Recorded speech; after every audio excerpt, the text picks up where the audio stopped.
Hello everyone, and welcome to this flight from Cabo, Mexico to Austin, Texas in the X-Crafts Embraer E175. This is the V2 edition of the aircraft as we await V3 potentially later in this calendar year of 2026, hopefully.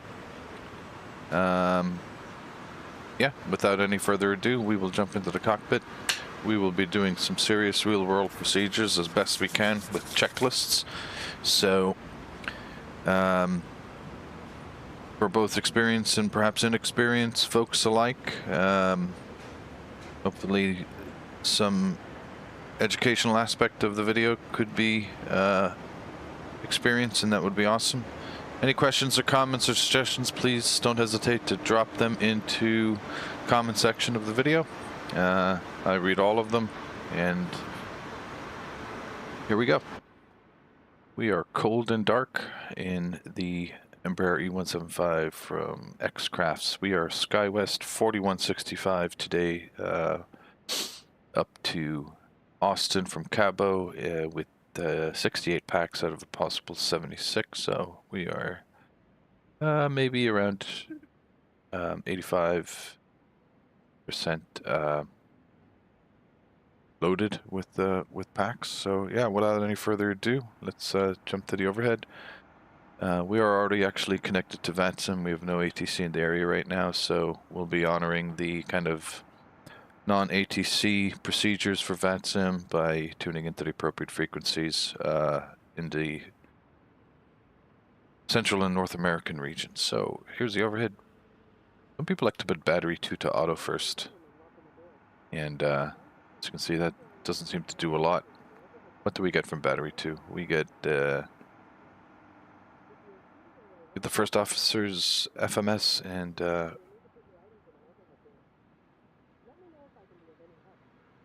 we get multi-function display and central ICAS.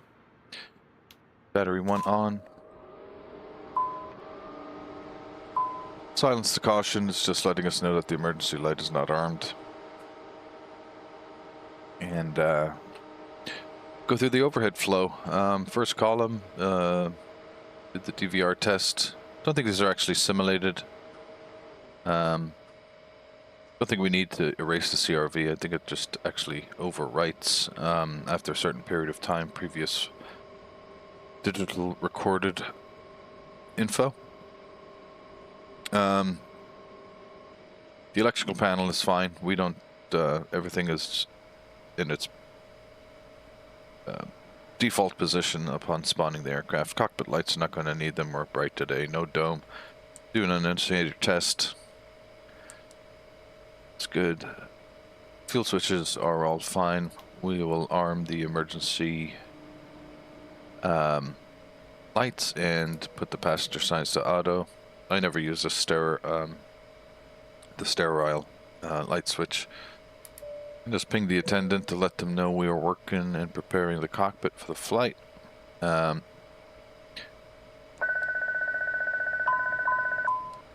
fire test.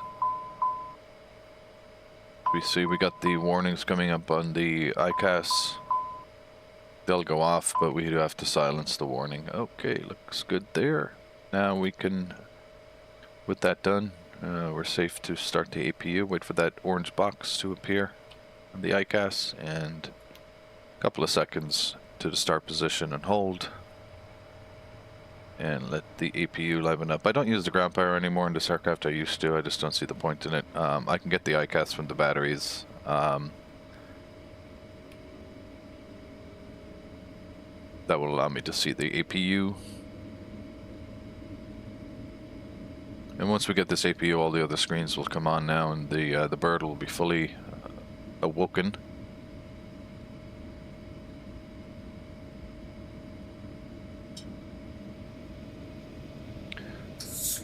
You can see IRS is still aligning on the message on the ICAS.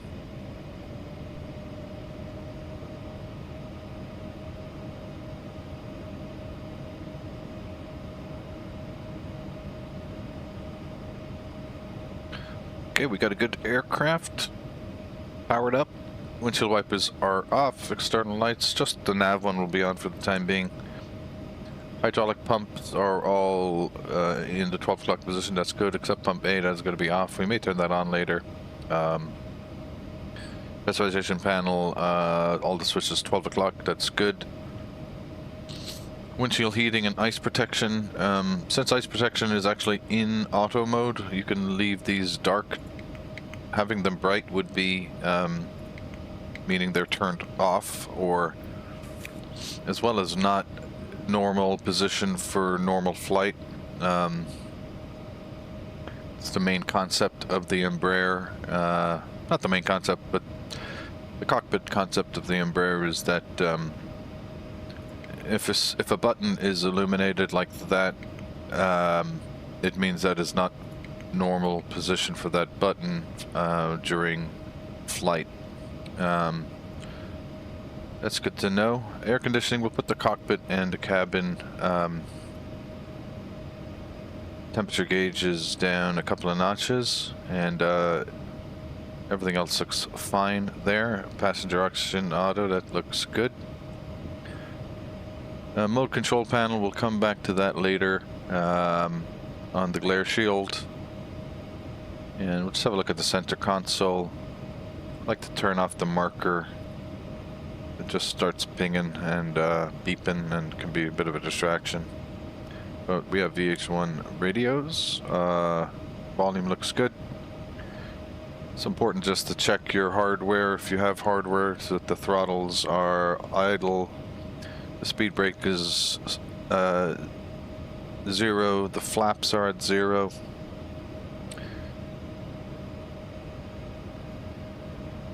The engines, engine 1 and 2 switches are in the stop position. That's good. And the landing gear lever is down. That's all good. Okay, so we'll just do a quick cockpit safety inspection now as well. So the maintenance status, that's basically looking at a manual. There is a sheet down here, quite you can see it's called the internal safety inspection, so that is not actually simulated. I don't think you can actually grab that. So we'll assume that it's been checked and okay. Cockpit emergency equipment, so this is you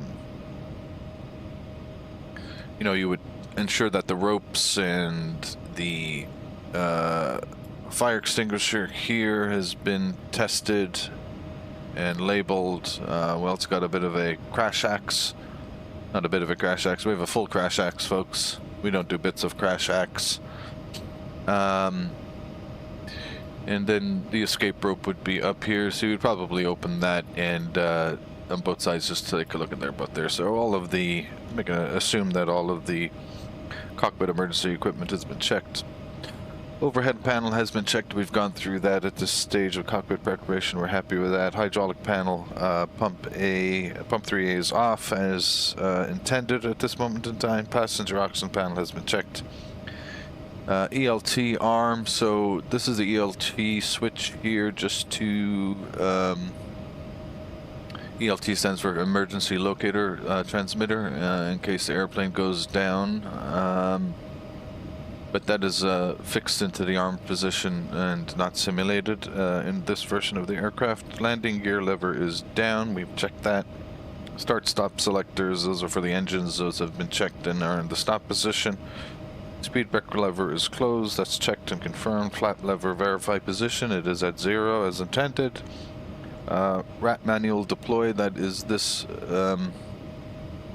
box here, so that is obviously stowed and as needed. And then circuit breakers, we just checked the circuit breaker panel here just to make sure that there's no circuit breakers that are popping out.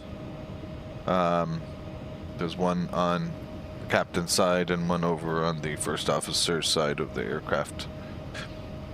And again, I'm not certain, I don't think those are simulated.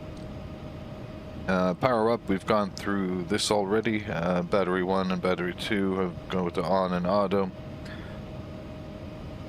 Got the electrical page here. It's probably worthwhile showing. You can see the APU is on the bus now and powering the aircraft, but here are batteries down here. Voltage is 27.5 volts. We went min 25 volts to make sure all of the equipment is working. So we're good there. The GPU didn't do a GPU start. Fire extinguisher panel has been checked and that has been done. APU as required. We're on the APU. Emergency lights have been armed. Nav lights are on, checked. Electronic circuit breakers checked, and the DVR panel is the DVDR panel, digital voice data recorder, is not simulated, but we'll assume it's checked. Other pre-flight things we need to go through is the pressurization panel is set and checked, and that's good. Oxygen masks, this will be down here. And there we go, we have flow, that's good. Flight instruments, we will set the altimeter to the required altimeter based off, oh, we have MX center. I don't know if that'll cover us, but we shall see. That WX MMSD. So as we can see, we have winds 110 at 11 knots. Sky is clear, visibility is excellent, temperature 31, 299.4 on the altimeter, so we shall put 299.4 in there. And also 299.4 on the standby, and that is checked. Thrust levers are at idle and checked, and parking brake is on and checked, and the ACARS is set, which is which we haven't really set yet, but let me see if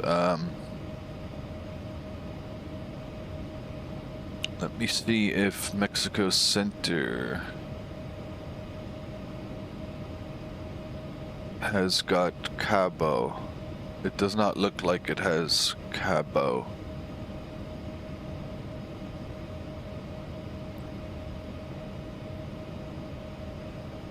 Just gonna check online as well here, just to be absolutely certain.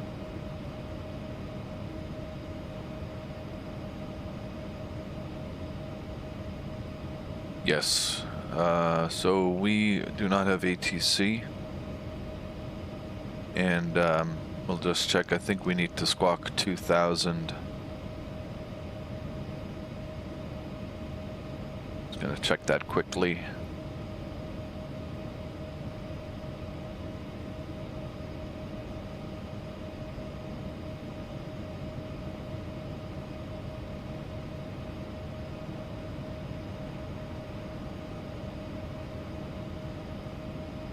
No, squawking as we should be. Okay, so ACARS is checked. That pre-flight checklist is complete.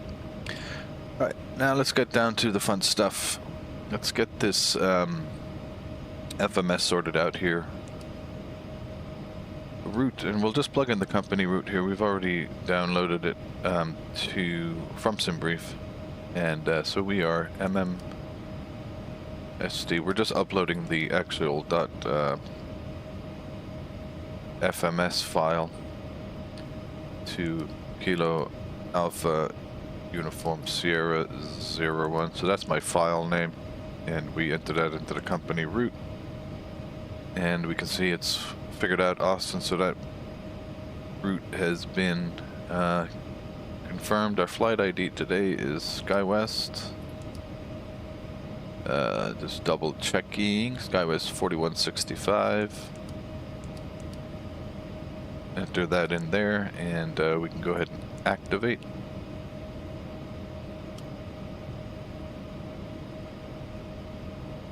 And this is a good enough time to go through our flight plan.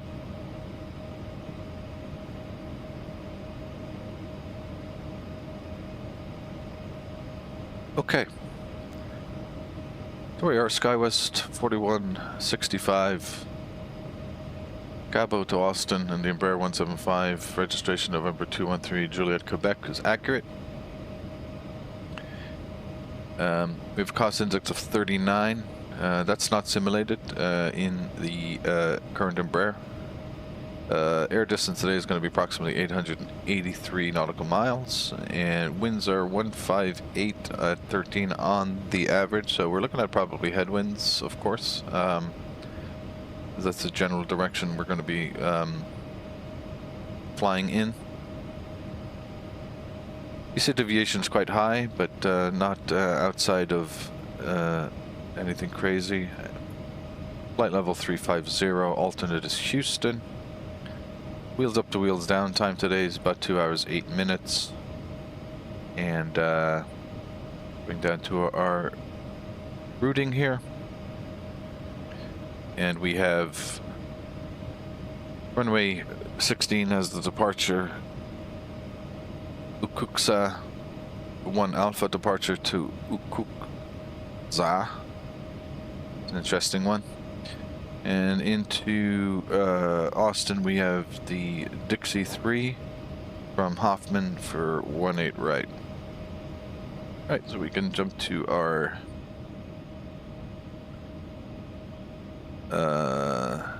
Avi tab and get our charts together. So MMSD, the Cabo charts together. Airport.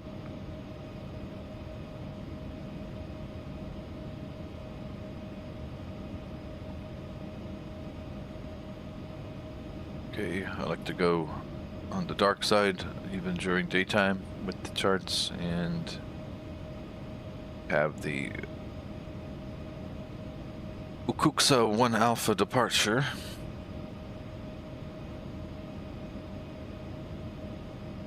To Ukuksa, so we'll go through the departure plate in a moment. But we will now take out some of the Austin charts.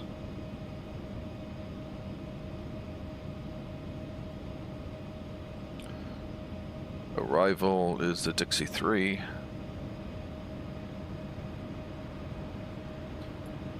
From Hoffman, and we'll go through these altitude and speed constraints on this chart shortly. Our approach will be 18 right ILS, and we'll take the airport chart and the parking gates chart for Austin. We do have gate 6 is scheduled over on the eastern side of the main terminal. Okay, so that's all the charts we're going to need. We can now reliably go through and fill out the departure and arrival information on the FMS. Runway 16 on the next page. Ukuksa 1 Alpha, that's it right there, and apply and activate. And the arrival, runway 18 right, ILS, and we'll be taking the ILS from, here's the ILS chart, Shade,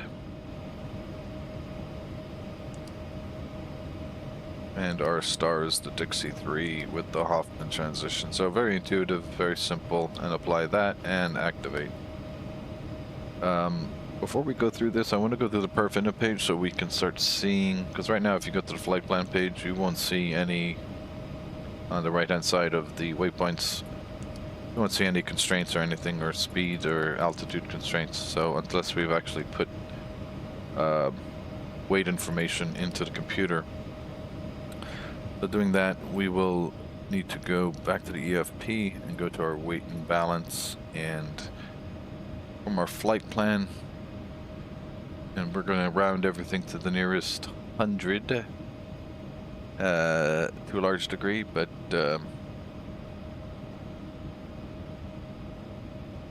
our zero fuel weight is 61,700 pounds, so We will enter that in here.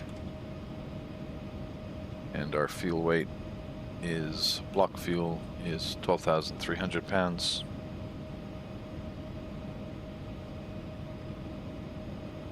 And we'll go enter and hit manual load sheet request. So that gives us a zero fuel weight of,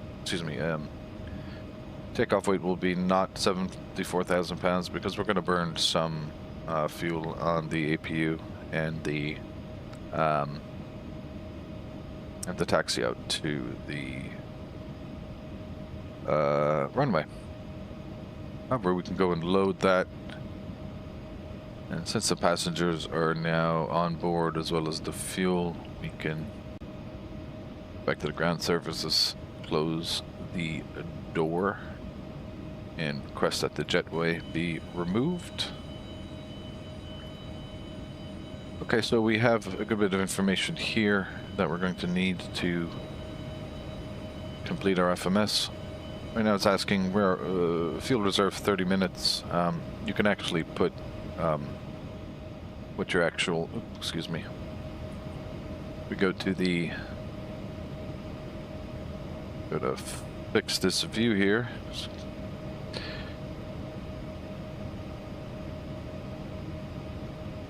And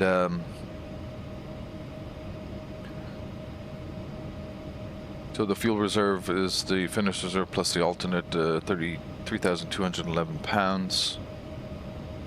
So we can, that's the alternate fuel, excuse me, the alternate is 1887 pounds.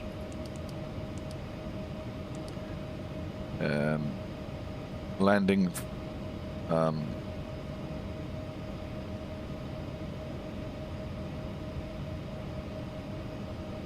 taxi fuel, we are looking at 360 pounds.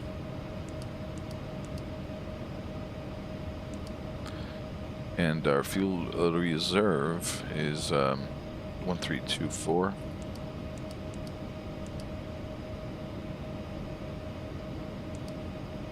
Okay, it does it in minutes. Anyway, we don't really need to go that level of detail. We'll go on to page 2 now. Cruising altitude is 350. Average cruise winds are 58 at 13 knots.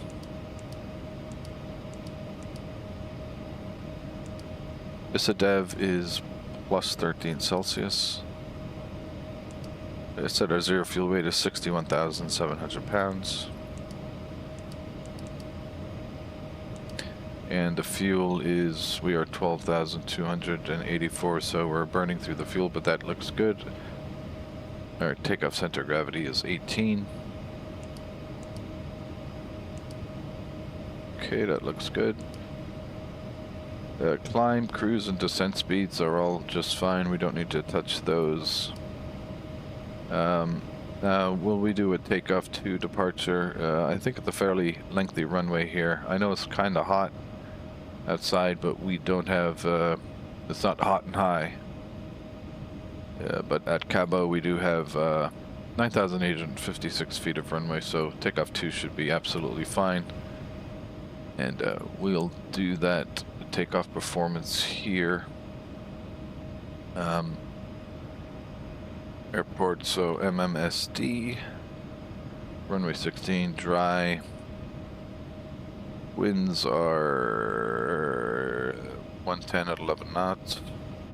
Oops. It's kind of an annoying thing about this. Temperature 31, I believe. Yeah, 31 degrees. QNH 29904. I put in 38,800. Excuse me. 38,800 pounds.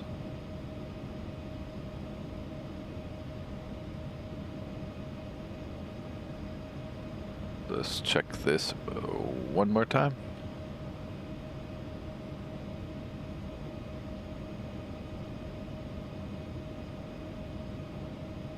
Excuse me. I've totally messed that up. Let's just look at the calculation again. Weight and balance. There we go, 74, so 73,800 pounds, okay.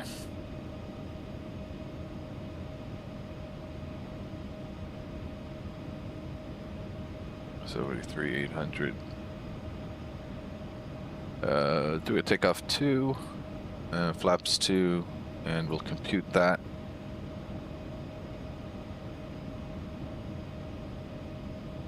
And interestingly enough, it doesn't show you how much runway you have left available, but V1 and V rotate, those look fine. I'll send those to the FMS. So takeoff 2, ATTCS is on, ECS will be on. It's PAX essentially. Flex temp is not simulated.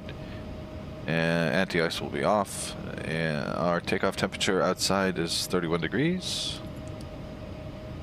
And we'll hit enter on that. FMS takeoff. Over here we will accept those V speeds. Winds 110 at 11. Giving us a 9 knot crosswind and a 6 knot headwind component. Okay, that looks good. Next page. Center gravities look good. Takeoff temperature is good. Flex temp is not simulated. We have a takeoff 2 departure, and that looks great. And here V1 134, 136, and 139 on the V2.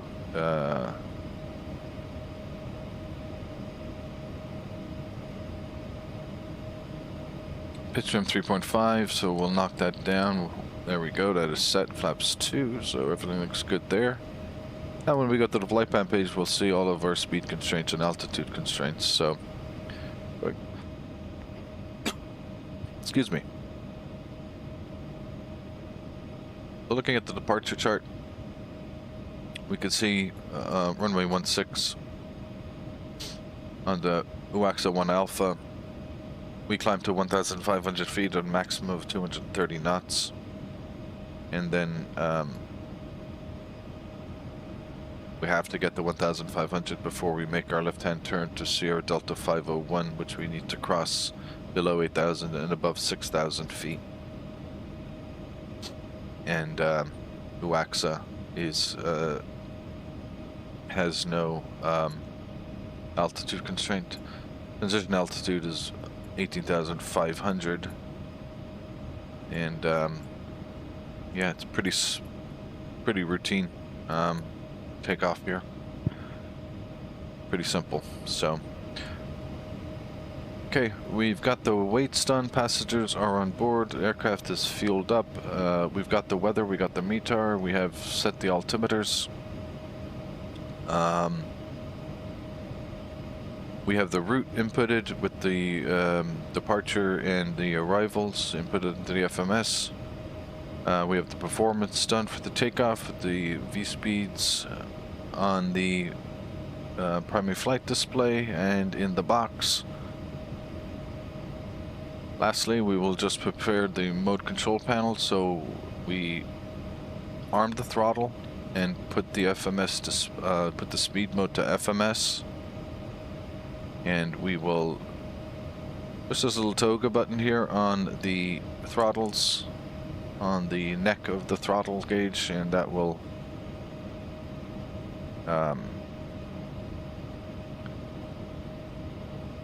that'll get the aircraft ready for the departure. And then we have to select our altitude. So we're going to go up to 7,000. And see what the airspace looks like. I don't think it's going to be very busy, so we'll probably have liberty to do kind of what we want. Alright, let's plan the pushback.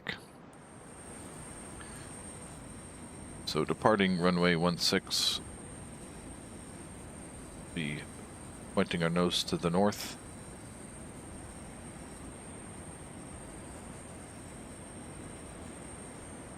Okay. Ground to cockpit. Canon knowledge. Coming through the menu when you are ready.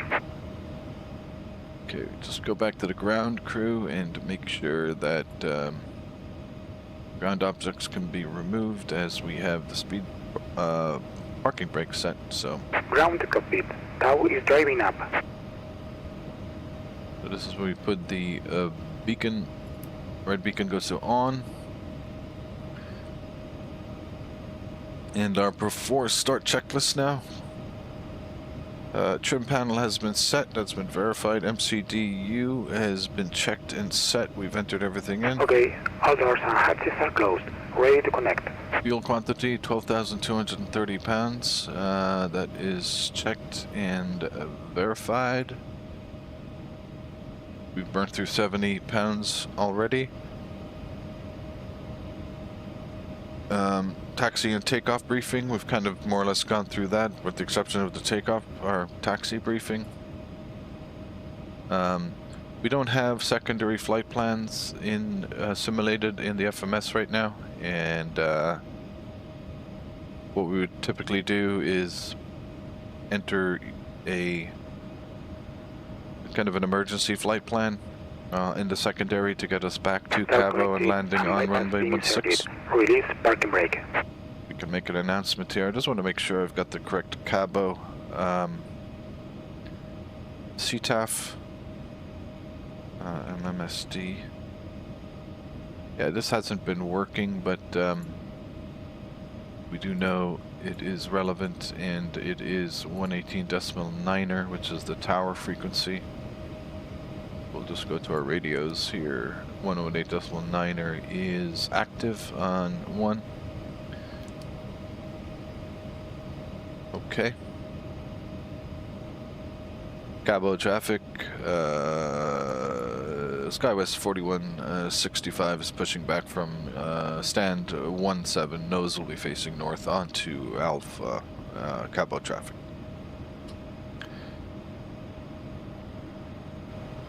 Okay, we'll release the parking brake.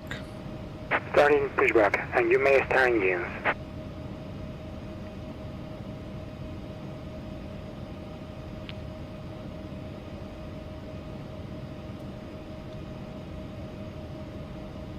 We're probably a little bit late on the block time. Pushing out of here. Yeah, not too bad. We're delayed by 7 minutes.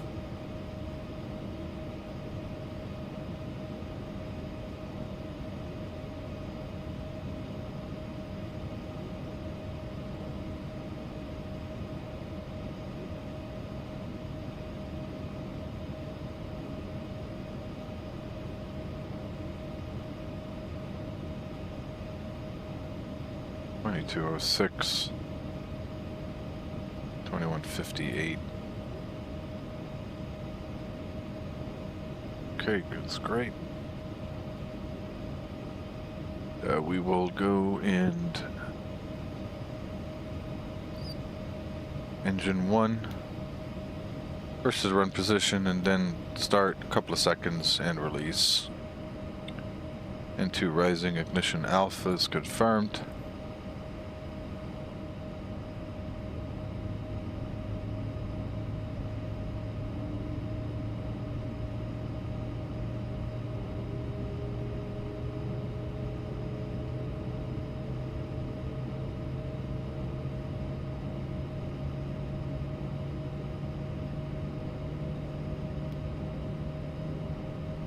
Operation complete.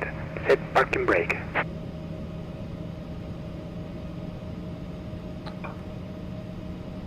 Park brake set. One thing we didn't do there is go through the and complete the before start checklist. Doors and windows are indeed closed. The transponder is TARA and that is checked. Flight deck door is locked, which I think is back here, so it is. You can. I don't think you can actually lock it. I don't think they've simulated that. Passenger signs are on and checked, confirmed. Beacon is on, checked, confirmed, and hydraulic pump 3A goes to on. And steering is off, which is checked. Okay, engine 2 start now. And start and release. Ignition alpha.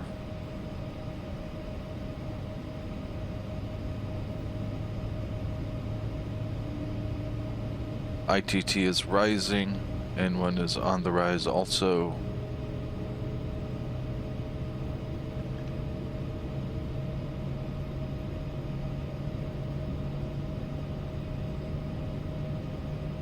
Okay, just making sure we had no ATC in the area.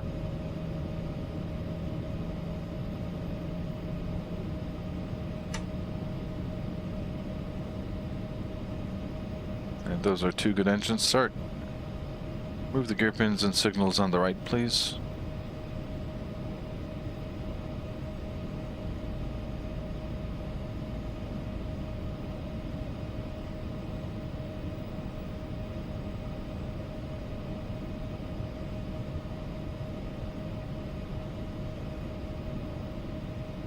Tower is disconnected and bypass pin has been removed. And signal on the right. We'll see you next time and have a safe flight. Have a good one.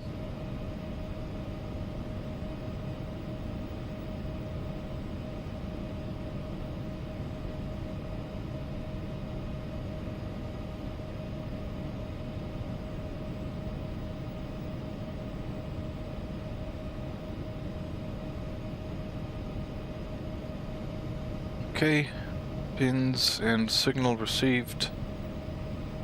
Go through our flight control test. Full up, check. Full down, check. Neutral, check. Full left and full right, check.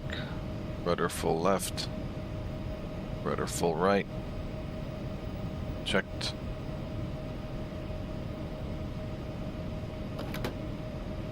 I got my brake pedals sorted out here.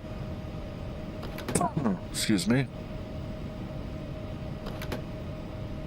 Okay, all that looks dandy.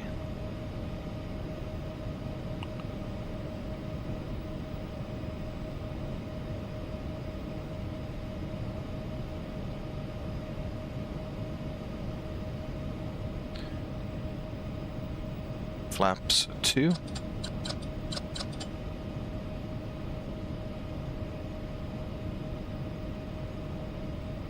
Okay, after start check looks flaps 2 is set. Flight controls up and checks. ICAS. We could actually turn off the APU now. There we go. APU shutting down.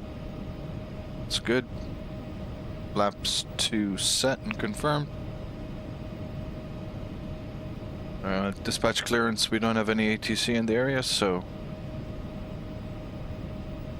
we'll just make a courtesy announcement.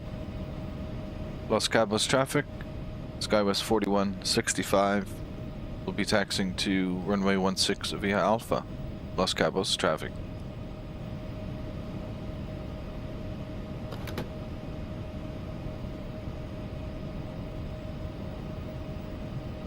Nose taxi light on.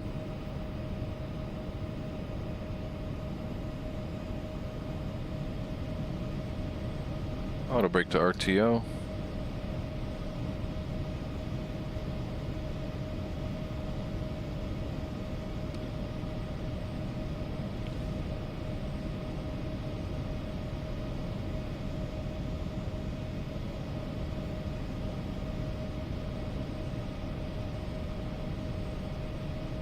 Now we'll take hotel right here to get onto Alpha.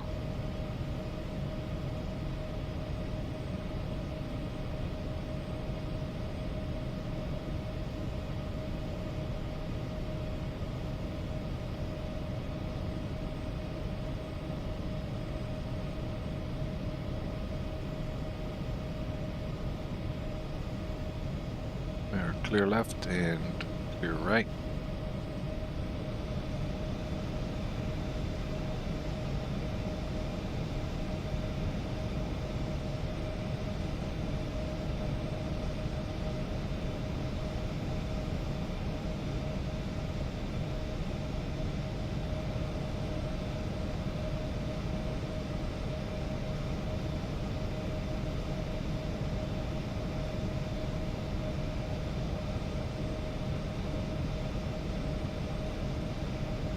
Takeoff config test. Takeoff, okay. Very good.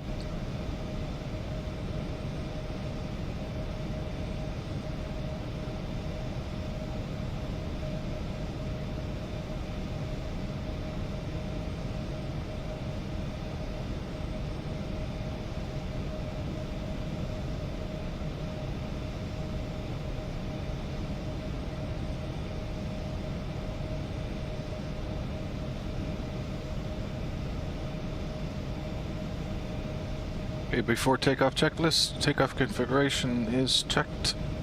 Brake temperatures 32, 30, 33, and 31. Brake temperatures are checked and good.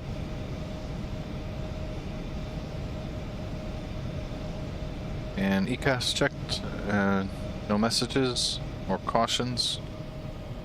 Before takeoff checklist is complete.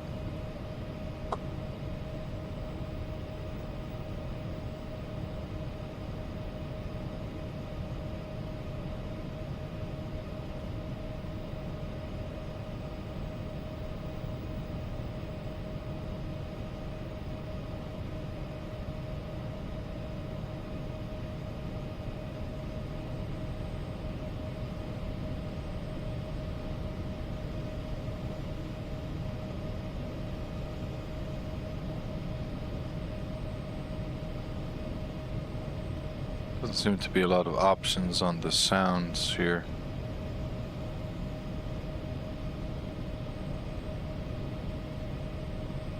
Everything's at 100%, but that seems low.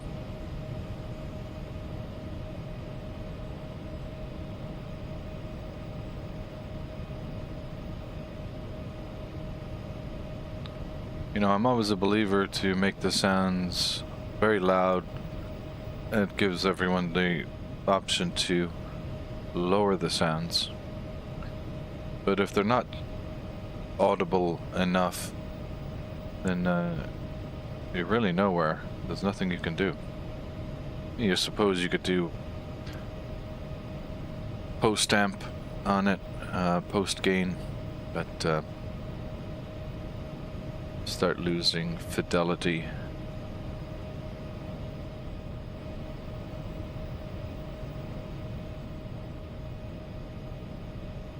So we have actually missed our turn, embarrassingly, so no problem.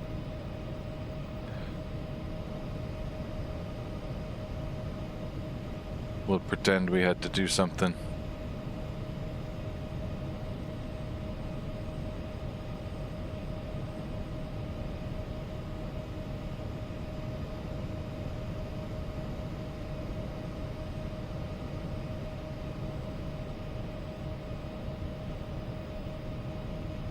Ground physics with this airplane, I mean, just like with almost most of the X-plane airplanes, you know, we are getting a ground physics update and presumably, you know, an improvement in trying to get the ground physics more realistic. I'm really not entirely sure how detailed that might be.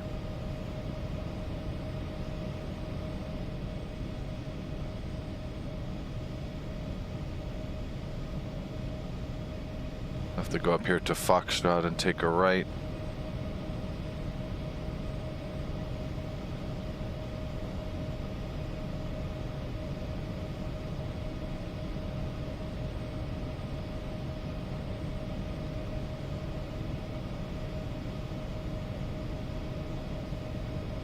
Fuel is down to 12,000 pounds.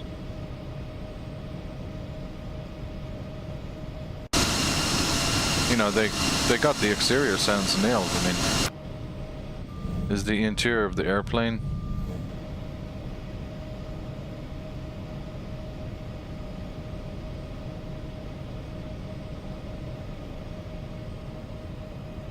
You're taking echo here.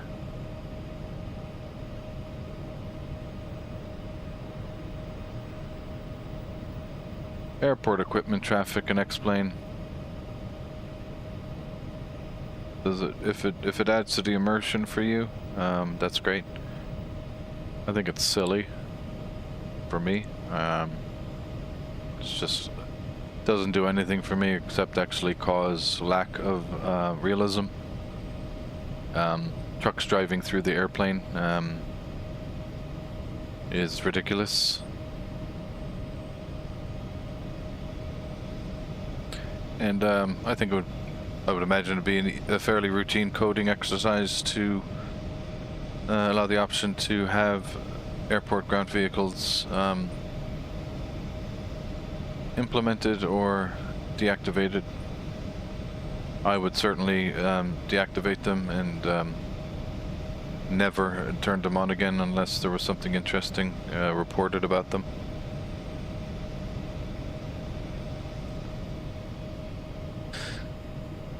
Okay. One interesting thing that's not actually on the checklist for the Embraer is the weather. So we will have the weather on standby, and that'll go active when we get into the air. So now hit our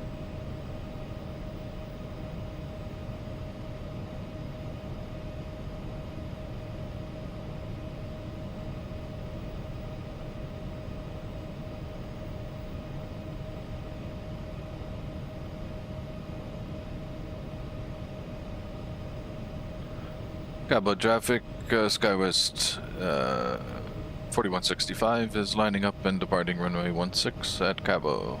Traffic.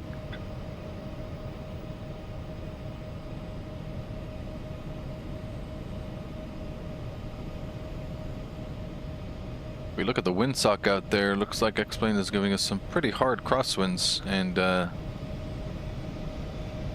this airplane is super sensitive to crosswinds. Also seems that I need 40% N1 here to, as you can see, the ground physics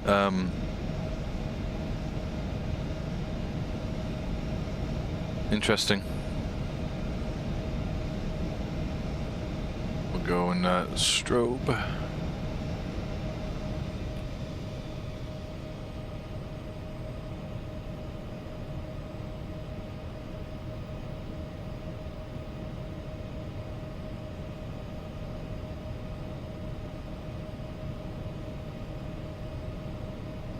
All of our lights on here. Don't need a logo. Inspection.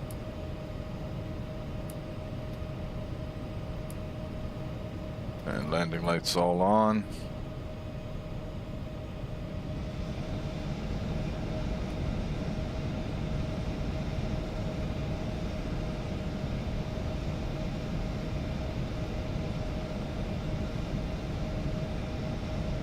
Crosswinds look quite strong. Let's go.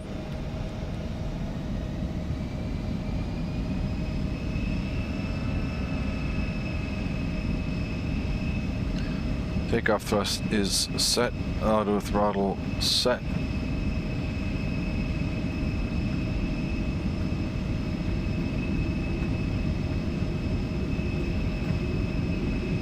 That's a 3-knot crosswind with the windsock doing that.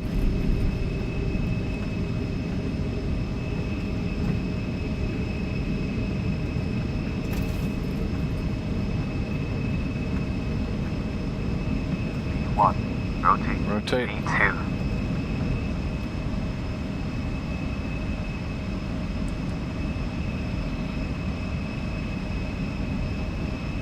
Positive rate, gear up.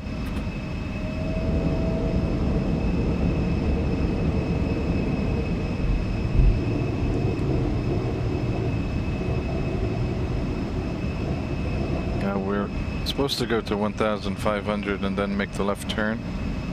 But the FMS doesn't know that because I don't think the FMS is sophisticated enough, let's say. So we continue out. I believe it's actually 1,000.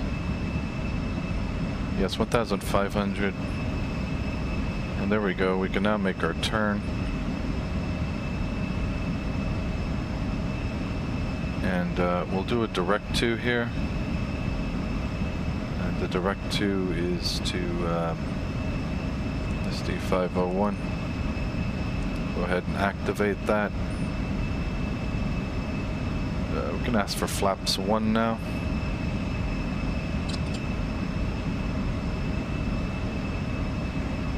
And hold the nose, and do another direct to.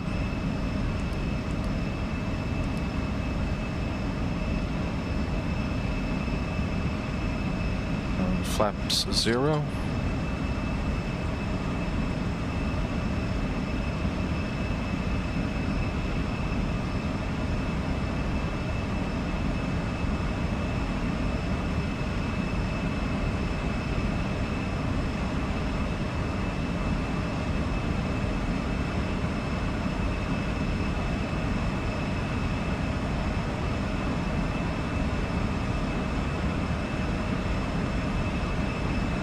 fix up some of the lights here. We don't need nose and side light on the taxi any longer, or the nose landing light.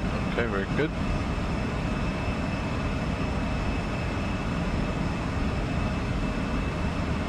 Nothing coming up on the TCAS. We can set our altitude now to, say, 190.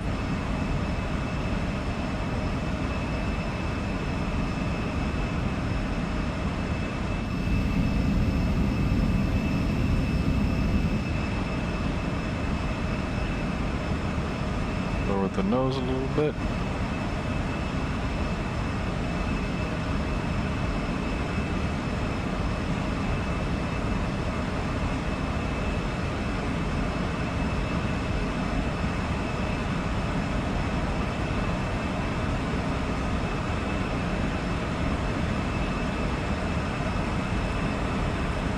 Autopilot.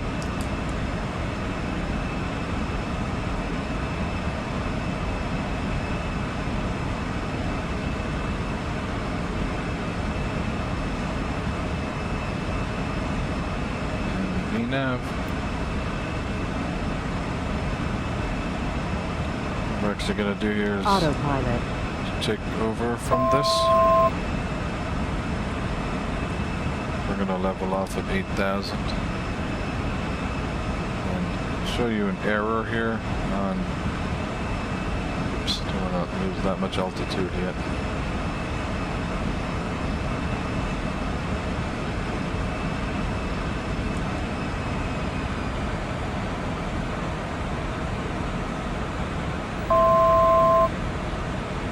There's a couple of things that the aircraft failed to accomplish. We're just going to go and look at them now. Go into autopilot mode.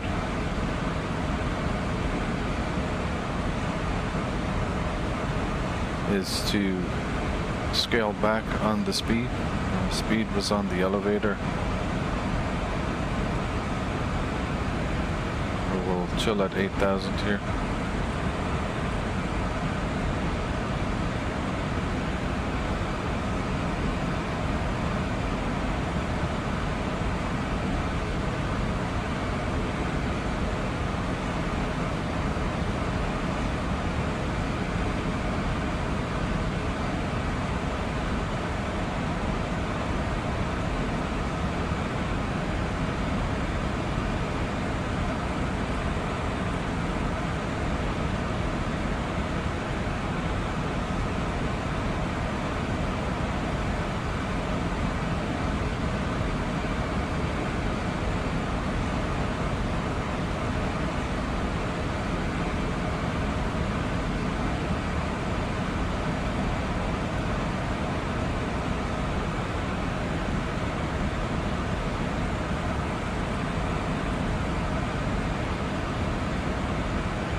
Okay, now we have crossed that point and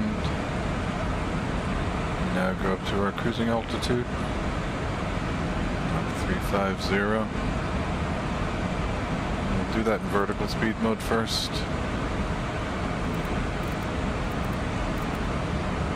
Grabbing 2,000 feet a minute.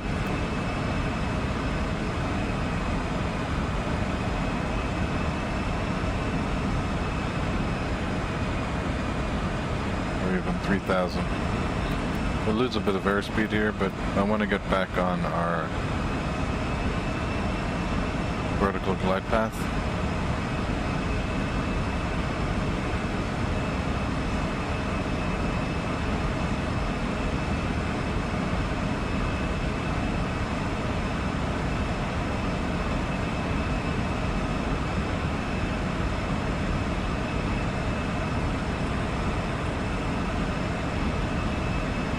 on 10,000 feet.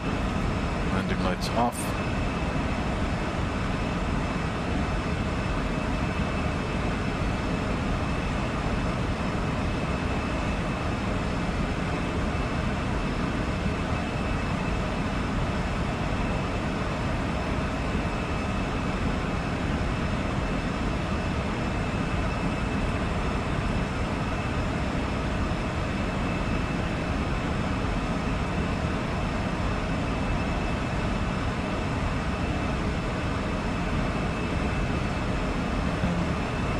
Nav, flight level change.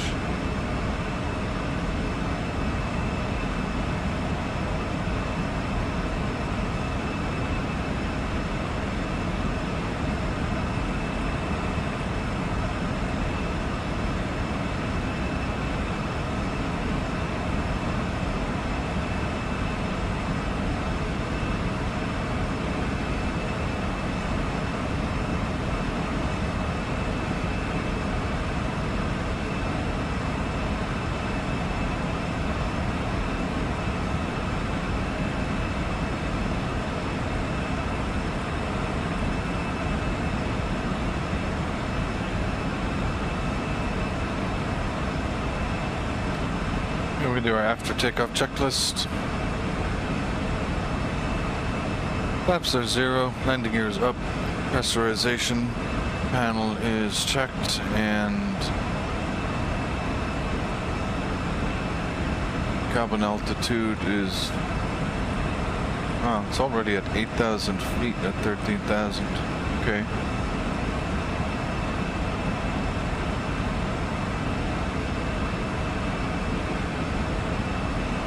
Seems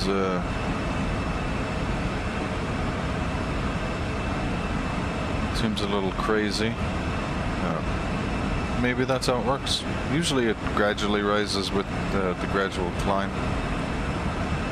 Like those two curves kind of run together with a constant offset.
There's a little map out here, would be nice.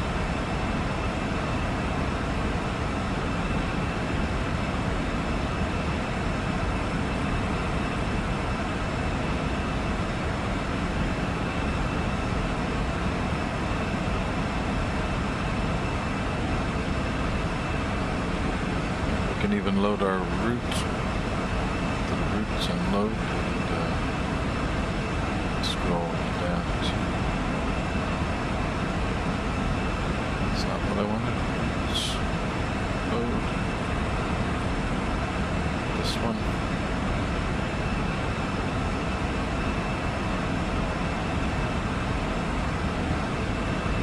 There we go. Pretty cool.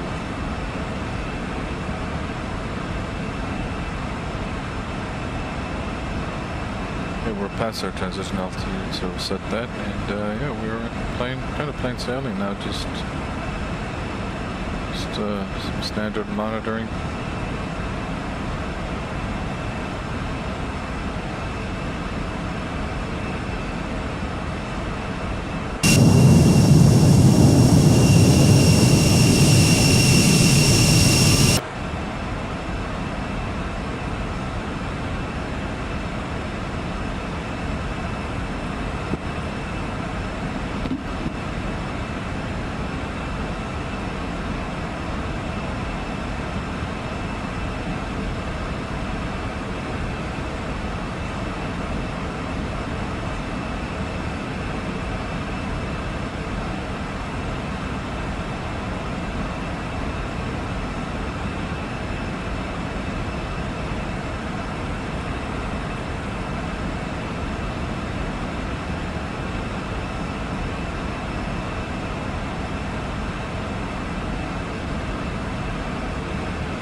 And we are back in the seat after a momentary break.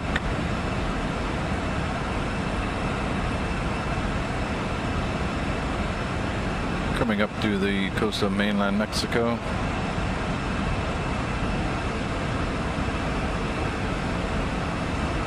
No apparent ATC in the area.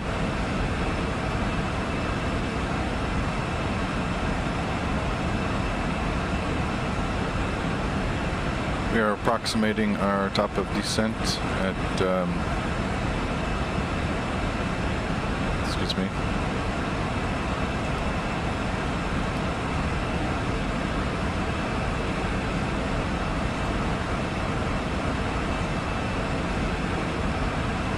just between Gaitan, so top of descent is probably going to be 2135-ish Zulu. Looking at about an hour and 20 minutes to top of descent.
Got about 3,000 feet left to cruising altitude of 350 as we just about coming up on the coastline of mainland Mexico. And looking at a estimated top of descent time of 21:35 Zulu, about an hour and 17 minutes from now. Hopefully we will get Houston Center when we do get into U.S. airspace. We'll be entering U.S. airspace at Laredo, Nuevo Laredo, and then up into Austin, planning for runway 18 right.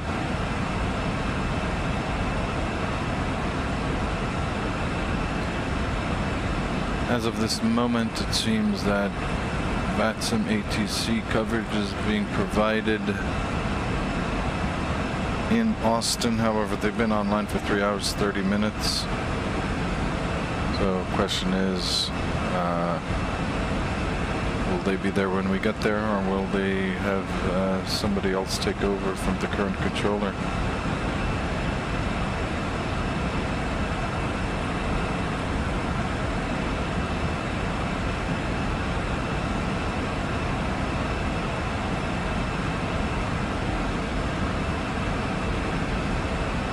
We do have the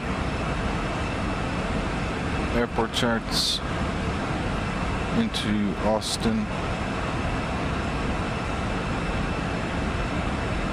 Coming in on Hoffman.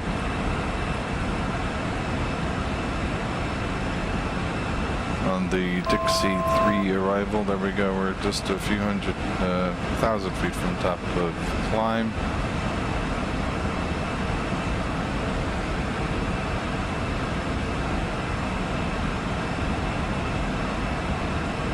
Looking at the FMA panel here, we see that the speed is in the elevator mode. That's very important because if I adjust my hardware throttles, it will adjust the throttles in the simulator and we will lose our thrust. But once we get to top of climb, we'll see speed mode will go to the throttle. It'll be subscript T, like Tango. And at that point, we'll be able to adjust our hardware throttles to a normal position.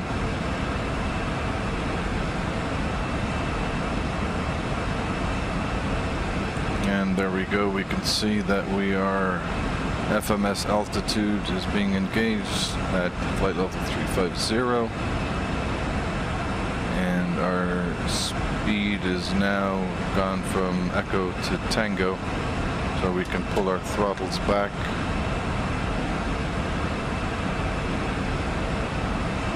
To a more normal position.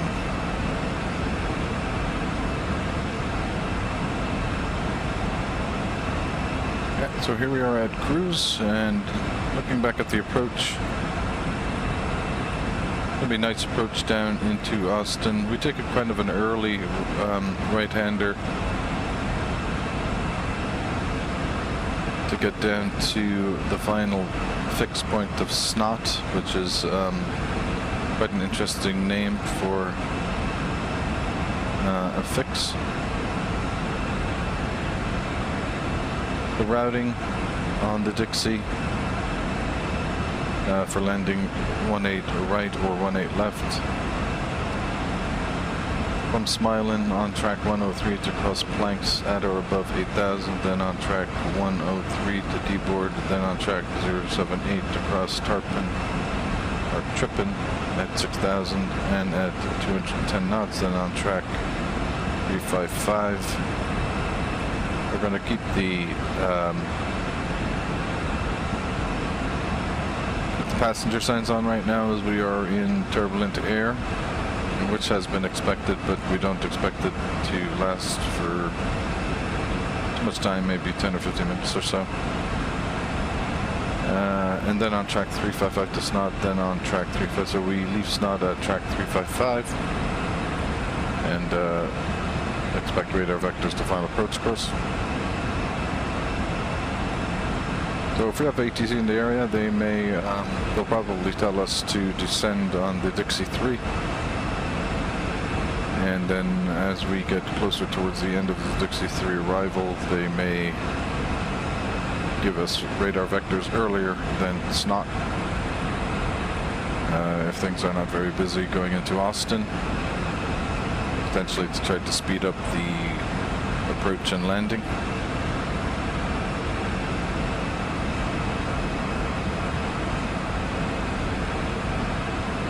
Looking at the airport chart for Austin, first of all, let's look at the approach rate. We'll be expecting, if there's no TT in the area, we'll leave Snot and go up to probably level with Shade, which is the initial approach fix, and make a right-hand turn onto the base leg of the approach into 18 right. And potentially do a direct shade for reasons I'll explain later. It's a bit of a quirk, I'd say bug, but limitation on the FMS and getting the ILS frequency to engage with the autopilot, or the approach I should say. But we may see that in reality, of course, in about the time we are going to be approaching the final approach course for runway 18 right. Landing in Austin, here we go. Landing runway right, very long runway, 12,250 feet.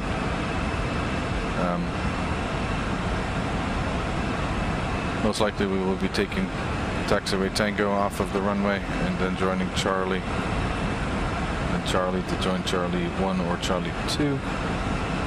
Get over to stand 6 on the eastern side.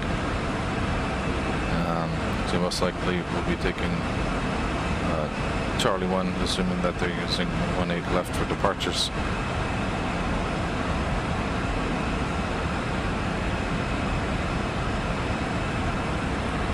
Weather in Austin at the moment, we can check the latest METAR.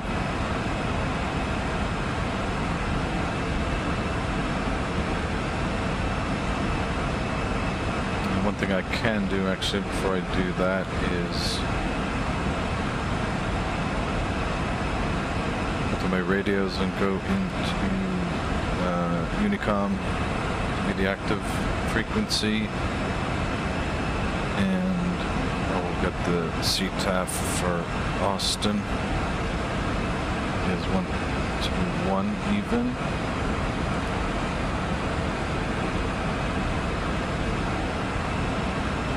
Okay, so that is set on standby.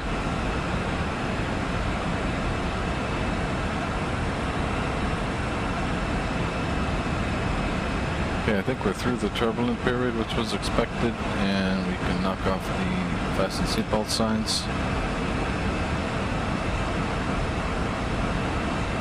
And going back to the weather in Austin, current METAR, June 22nd, 1953 Zulu, so it's about a half an hour old. Winds 180, 14, gusting 22, so right on headwinds. Might add a little bit more to the approach speed because of the gusts. Temperature is very hot, 34 degrees Celsius, so it'll be much slicker going through the air. Altimeter 2994, at least the pressure is not high, but not low, I should say. So conditions in Austin are pretty good. It's just that it's a little bit hot, so we'll just have to take that into consideration. The airplane will move through the air a little more freely and increase our ground speed and airspeed. And really our ground speed.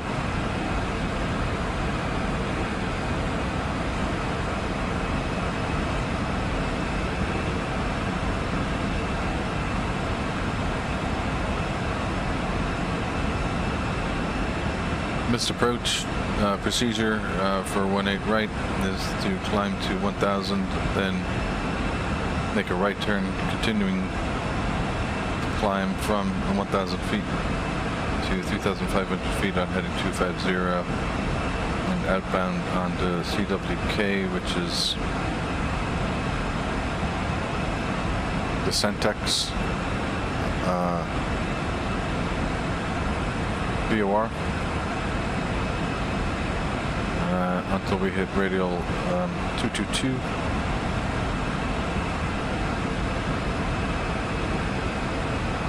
And radial 222 will take us out to guards, where we'll go into a right-hand hold. Now, unfortunately, holds are not simulated in the FMS or the avionics for this current edition of the Embraer from X-Crafts. So if we have to, we will probably manually fly the hold. But conditions look quite good for the approach into Austin.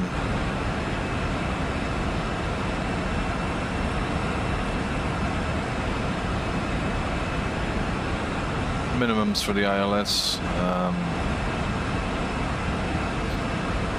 742, so our landing altitude is only 542 feet.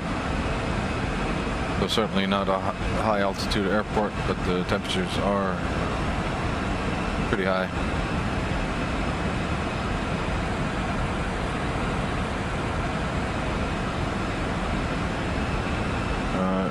Normally with the Embraer we land with about 4,000 pounds of fuel, considering their payload right now.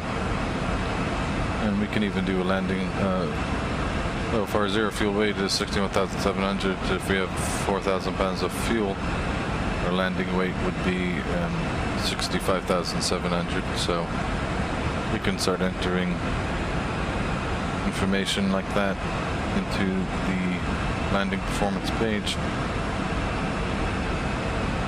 It's going to be 18 right. Condition is dry. Winds are currently 180 at 14. Temperature is 34. QNH is 294.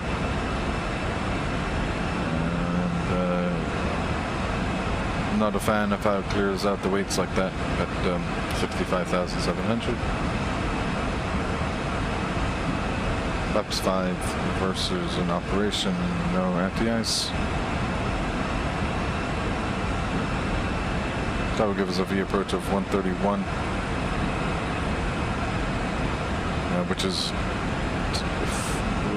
5 knots higher than the VREF, which is the target speed for when the wheels touch the tarmac.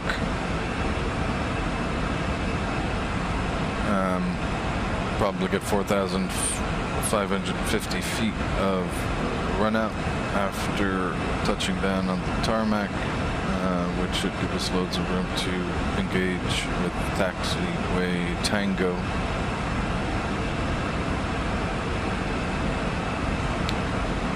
Now, what the wind situation is,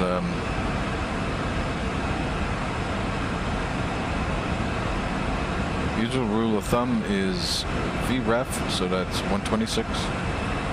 So the V approach should be VREF plus half the steady wind component. So half 14 would be 7, plus the full gust factor. The gust factor is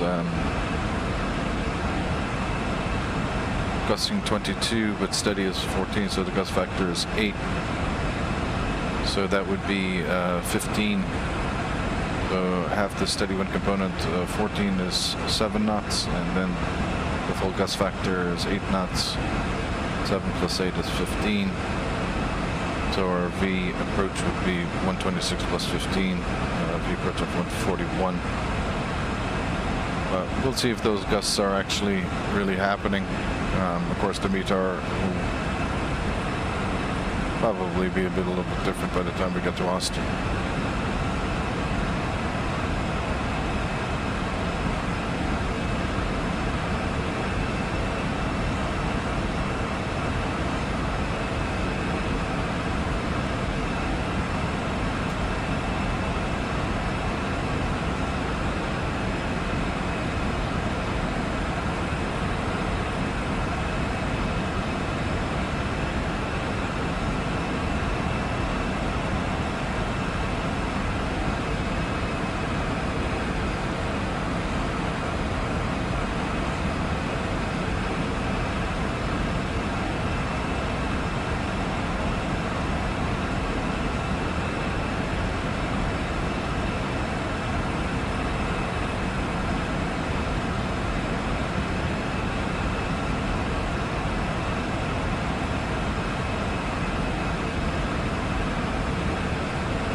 the high plateau of Mexico.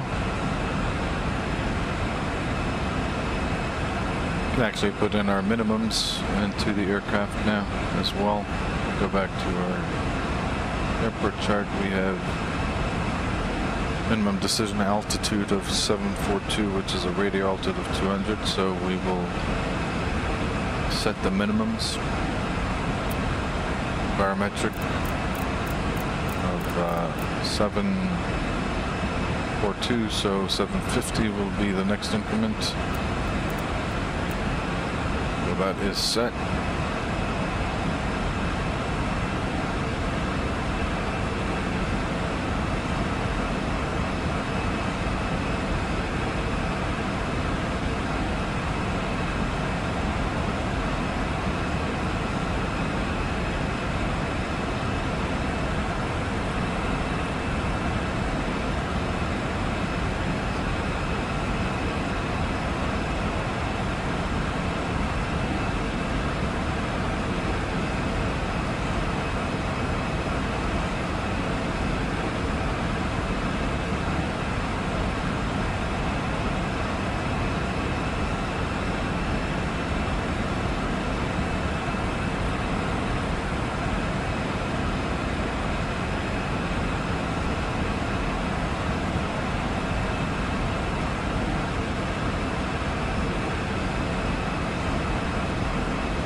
About 55 minutes from top of descent.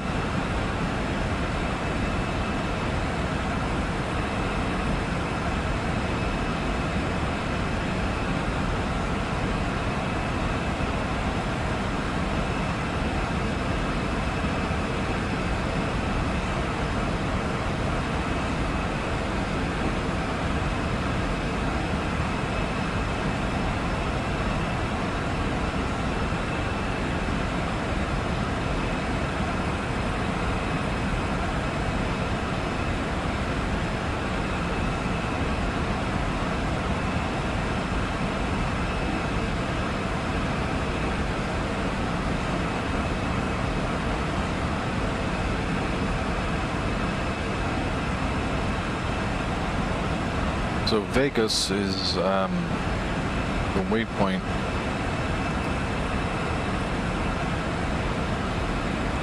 Go back here. So at 2058,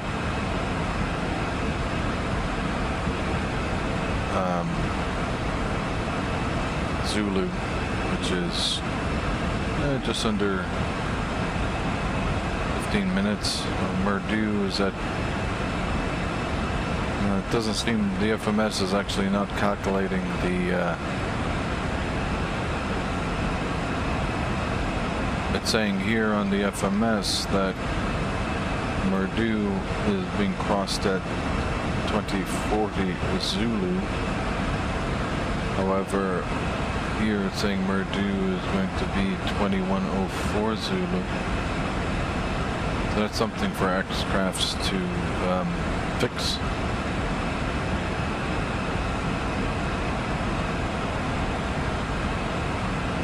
And then after Merdu, we're probably looking at 17 more minutes after Merdu, which would be 2122 Zulu that will be crossing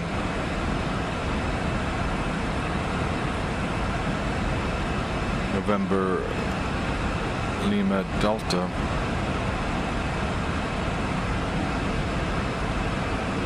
And then Vegas 1 minute after that,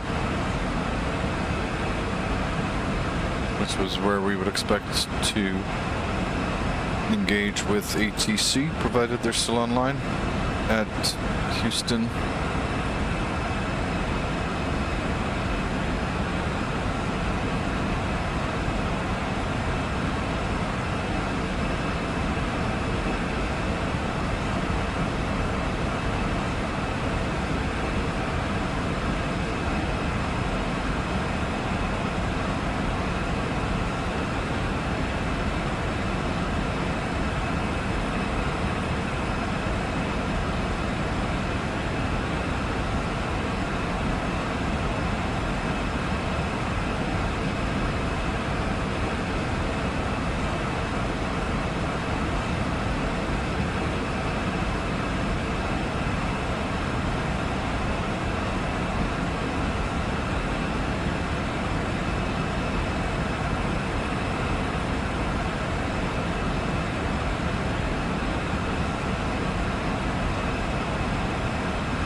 let us know in the comments what else you would like to see about the flight or the airplane. I'll be happy to go through some of the features and what's actually not available when compared to the real-life airplane. Is it a study-level aircraft? I would say just barely, to be honest with you. The FMS, you know, it's a...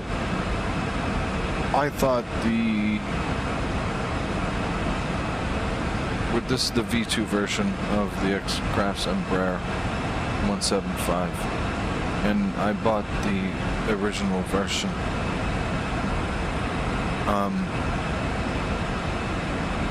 I really thought we were going to get more in V2. I thought we were going to get the FMS improved a little bit over the V1 edition. I was really hoping for more. There's no secondary flight plan available.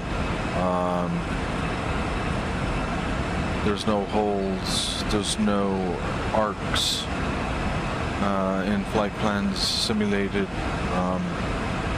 You know, they did a better job with the system status page.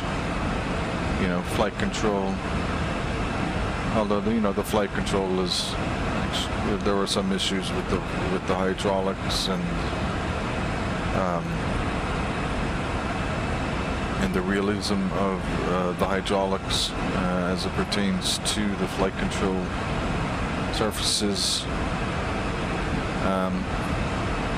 You know, these pages definitely got better versus the V1. Good improvement, but I think they could have kind of completed it. It's like 99% there.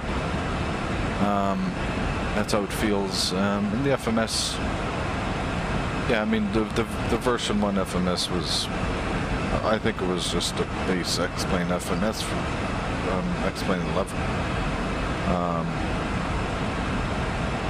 But again, you know,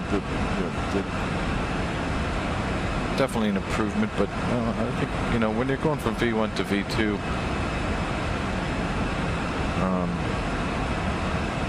I just thought it was going to be more. You know, V3 is going to be out presumably before the end of this year. They're saying that holes and arc radii will be included. You know, there's currently a glitch with respect to engaging the approach in autopilot mode, depending on the circumstances of your FMS flight plan. They're saying that'll be fixed. What other things will be improved on? I just think they went from V1 to V2 and got 90% of where you could have gone to when V3 comes out. I don't know how V3 is. I think V3 is kind of just picking up the kind of pieces of what V2 left out. So while I'm hopeful that V3 is kind of like a V2.5, that's kind of how I see it. But, maybe I'm wrong.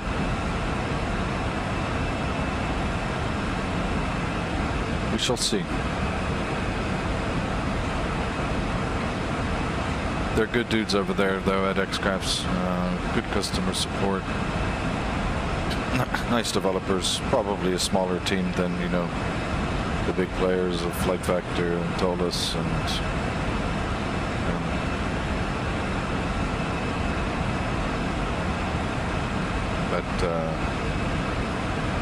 yeah, I'm happy to give them my commerce.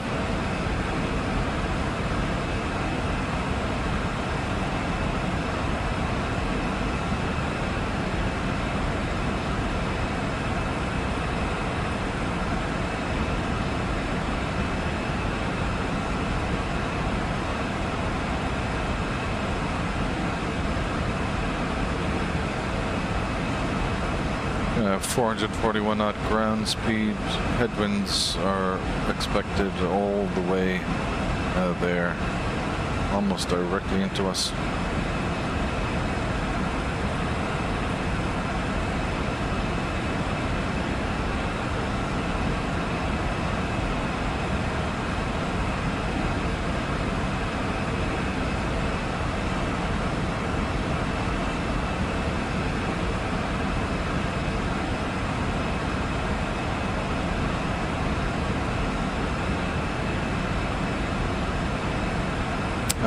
One other thing actually, which is kind of important, is I don't know if I can go back to it now or not, but yeah, on the perf init page,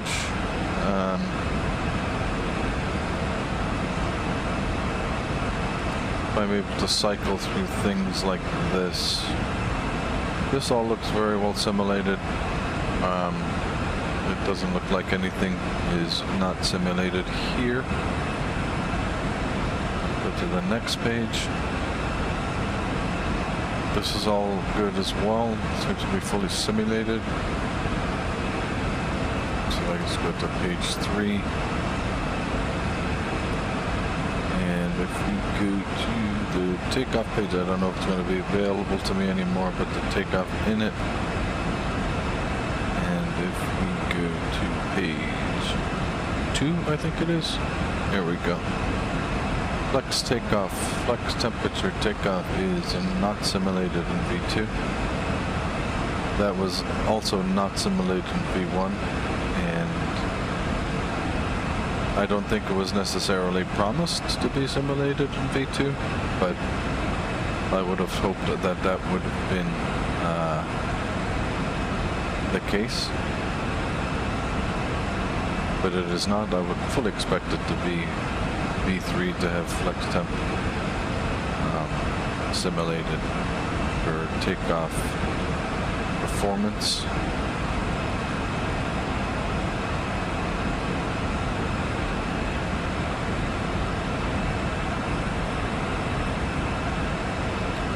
With respect to the EFB, you know, we do have pretty simple EFB here. I think we're probably going to get most likely a Navigraph charts and SimBrief integration, kind of removing the whole AviTab environment. I would like to see more options on the sound settings. I would like to have the sounds, particularly the cockpit sounds, improved. I think the engine sound from within the cockpit is, I don't know if you can hear it as well as I can, but it's very tinny is the way I would describe it. And it's not actually even the same pitch. The sound of the engines is a different pitch when you go to the outside versus what you're hearing on the inside. Now the pitch of the sound should not be different that the engines are making.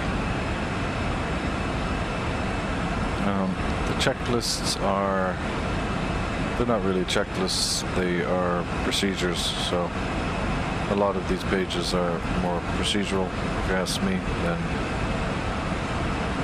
actual checklists. But normally normal checklists are adaptation of what Embraer says would be bare minimums for normal checklists. This is a landing performance page, which is okay.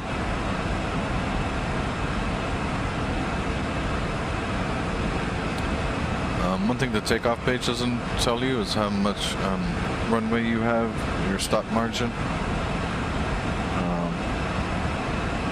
for a rejected takeoff, at or just below V1-ish.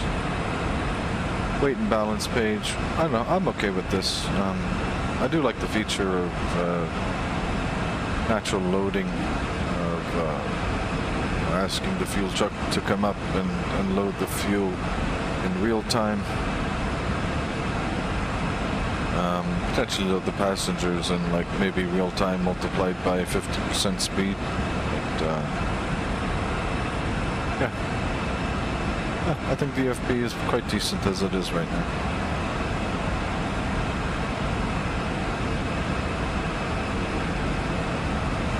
80 miles from Murdu.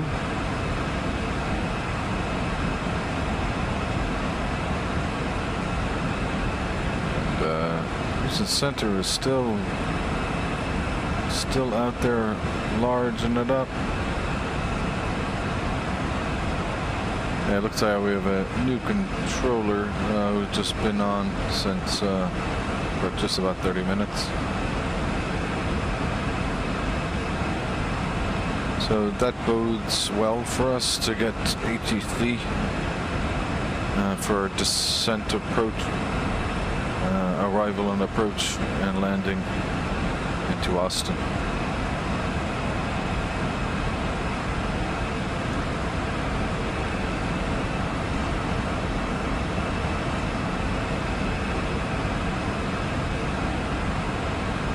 Just about 40 minutes from top of descent now.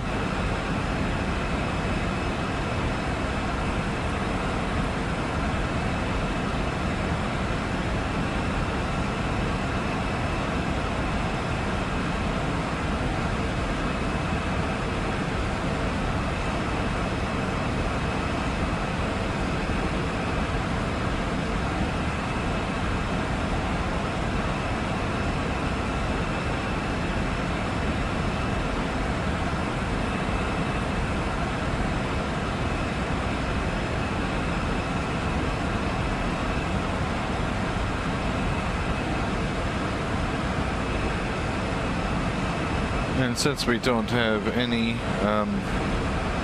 real flight attendants for this flight because, you know, it's all virtual, I have to go back to the forward galley and get my lunch for myself. So we will be stepping away for a few moments and we'll be right back.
The captain is back from the galley.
Nothing on the ATC front.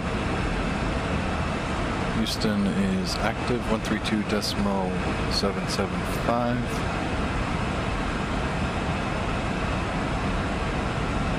As we edge ever so closer to our arrival. Not too far from the US airspace now.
we go. We have Austin ATIS.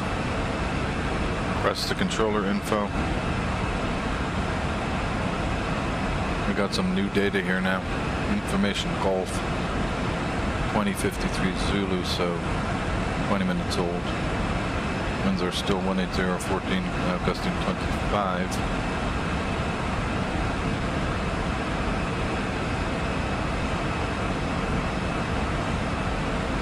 Visibility is 10 statute miles, scattered clouds 4,400, temperature 34, altimeter 293. Visual approaches in operation to 18 right and 18 left. They're also departing both runways, and simultaneous approaches are in use.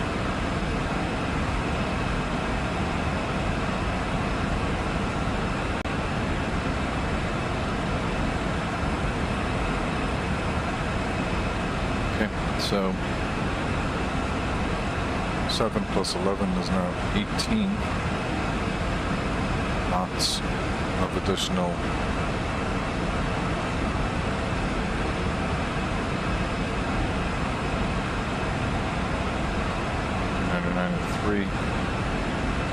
temperature is 34 still.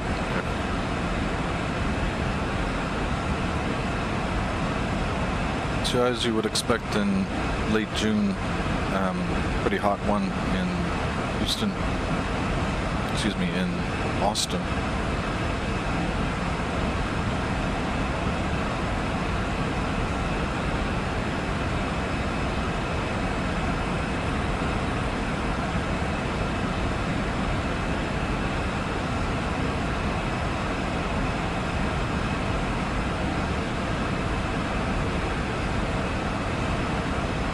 The other thing as well is on the landing performance, there's no field to set your auto brakes,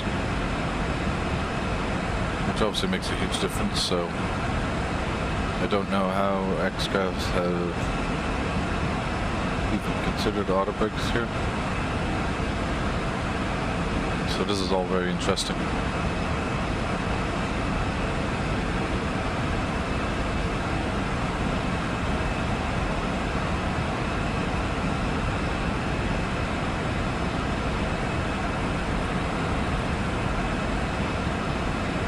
.775.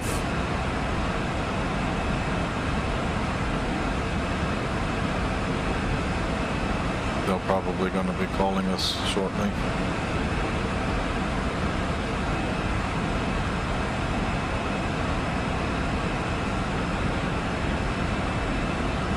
You can see that. There you go. Just as we expected.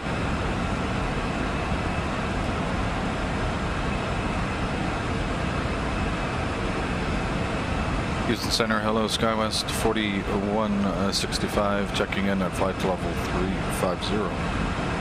SkyWest 4165, Houston Center, Squawk 4546. Squawk 4546, SkyWest 4165.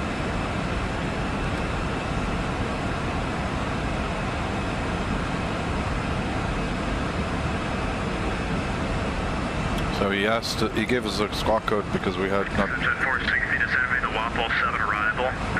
Runway 13 right, Houston, altimeter 2997. So VATSIM never actually gave us a squawk code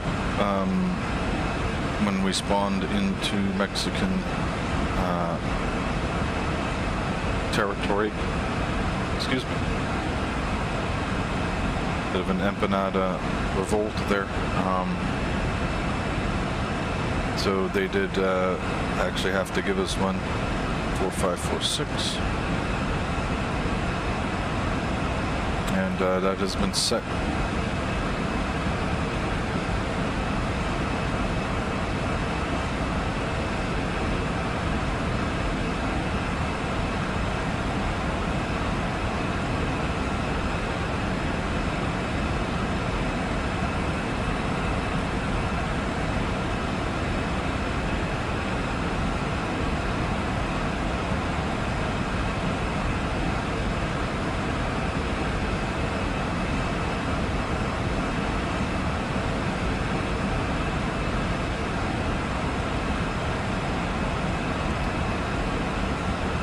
Looks like the flight plan times have updated. Actually, no, they are now in the past.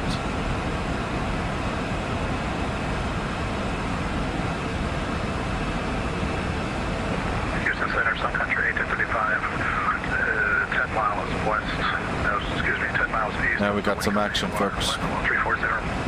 Sun Country 1835, Houston Center, radar contact, Pacific Cuervo 3 arrival, landing south, San Antonio, altimeter 2995.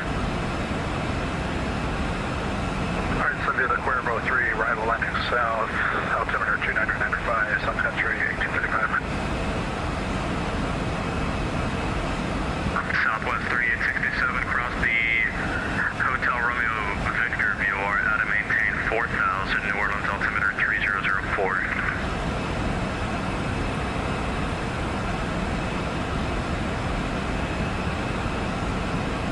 So, what do we predict the ATC is going to do on our arrival?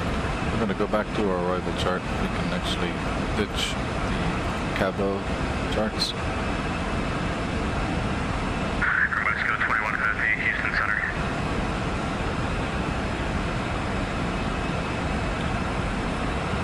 Wait for this to dissolve.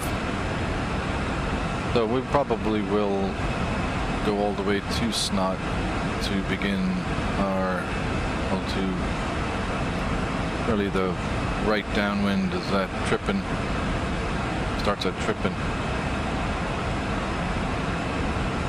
So they'll probably fly us around 15 miles beyond the airport, ask us to make a right turn to a certain heading, and then tell us that the airport is at our about 2 o'clock, 15 miles, and ask us if we have it in sight. If we see the field, we will say field in sight, and they will clear us for the visual approach into runway 18 right.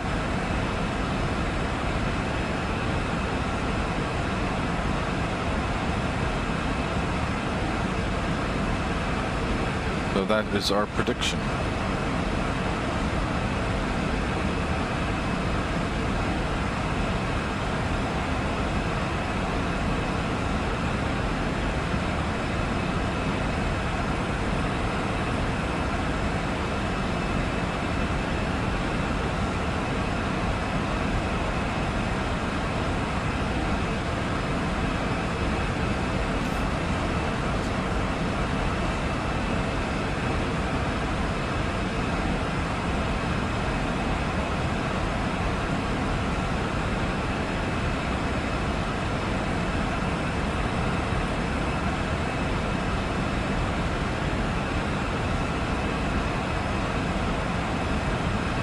We will be anticipating a V approach of,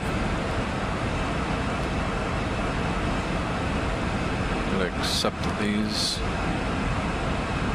1930, Memphis Center closed, radar service terminated, frequency change approved. And we'll accept those through the D-Link.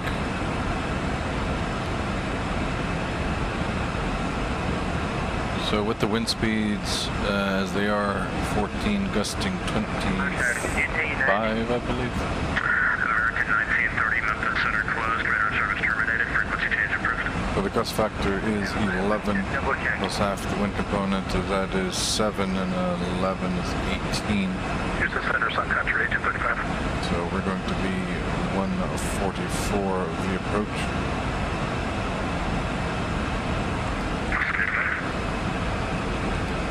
Enter that in.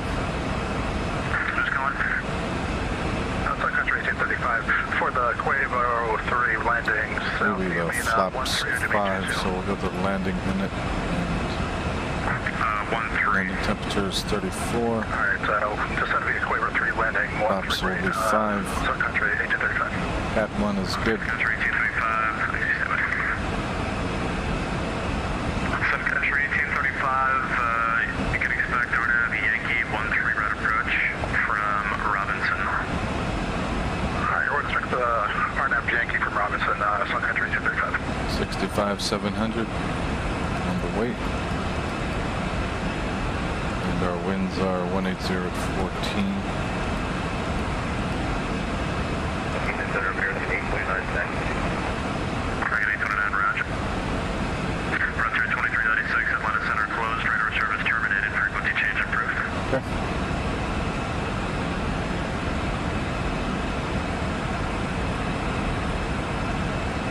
Houston Center, Mexico 2150, with the flight level 350, south of KAUS, Runway Delta. Mexico 2150, Houston Center, radar contact. So, SkyWest 4165, descend via the Dixie 3 arrival, landing south, Austin, altimeter 2993. Descend on the Dixie 3 arrival, Austin landing south, 29993 in Austin. SkyWest 4165. So we're clear to descend on the Dixie 3. And we will take a look at our charts.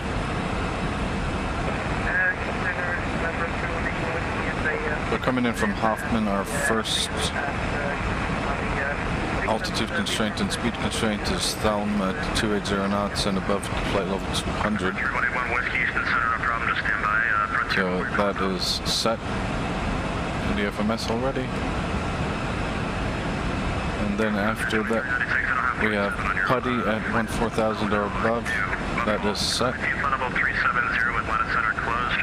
Orange 12,000 or above is in there. Dixie at 250 knots. 21 Whiskey, maintain VFR. Above 100, below 140 is set. Speed 250. Over 311 Whiskey, right back, correct. Runway 13 right for departure. Information Zulu current at Hobby, altimeter 2999. Cancel.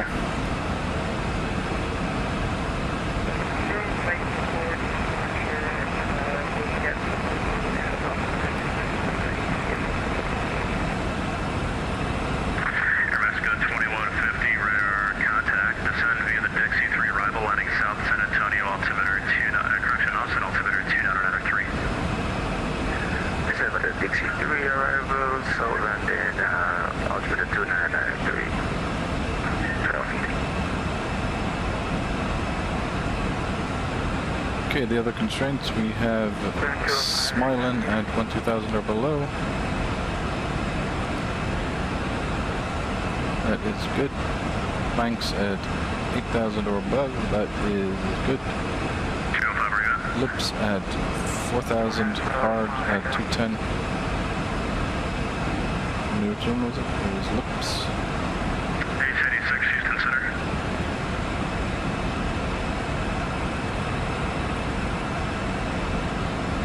Banks has got to D-board. Oh, Lips is Trippin is actually the next 6,000. Hard at 210 knots. Fort Worth Center closed, radar service terminated, frequency change approved. Change approved, South of the city, see you.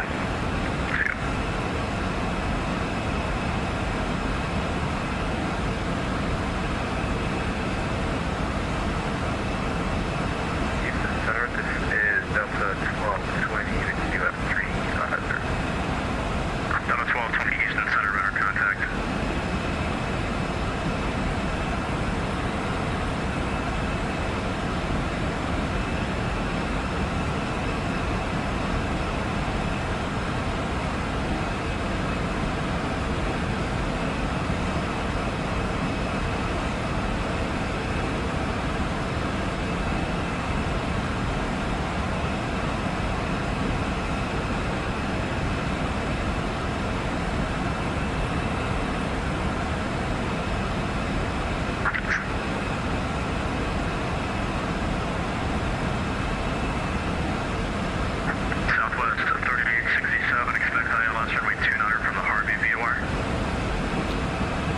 Okay, so we're going to zoom in on the map here a little bit, or zoom out I should say. Our top of descent is just around 50 odd miles.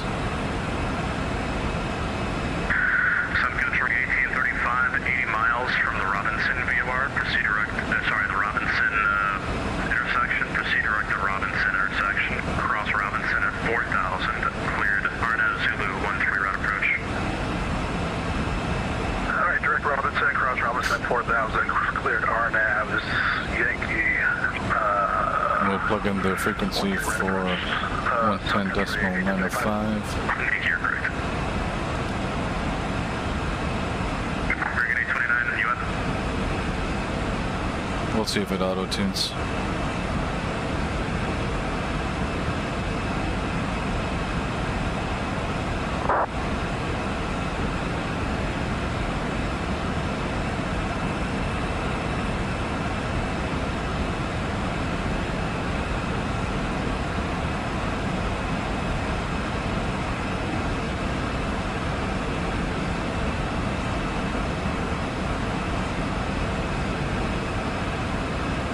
United 1773 and American 3272 mutually. Traffic 12 o'clock, 60 miles, opposite direction.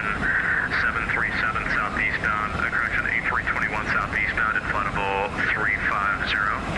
And a 737-900 northwestbound at flighable 340.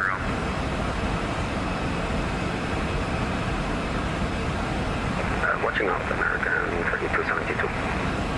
Thank you.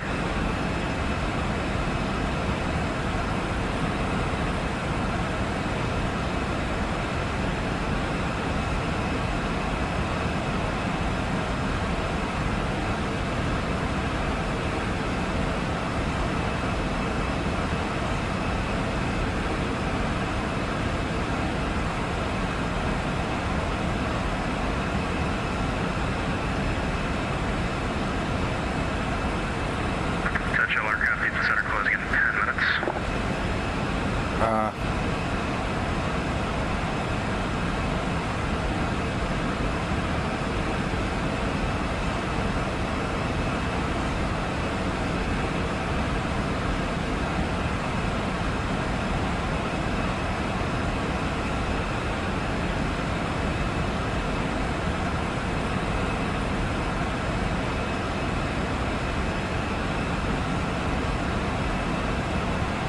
American 2664, contact Albuquerque 132.8.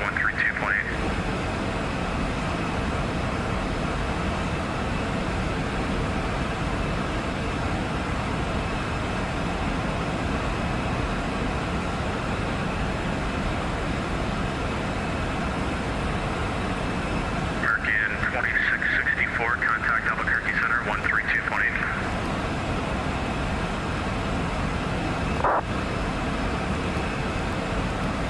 Good afternoon, United 269 Spot Delta with Alpha for taxi. About 269, Houston Center, perfect timing. Runway 15 left, taxi to Romeo Charlie, Whiskey Bravo, Whiskey, Whiskey, make it quick. Romeo Charlie, Whiskey 1 Bravo, Whiskey, Whiskey for 15 left.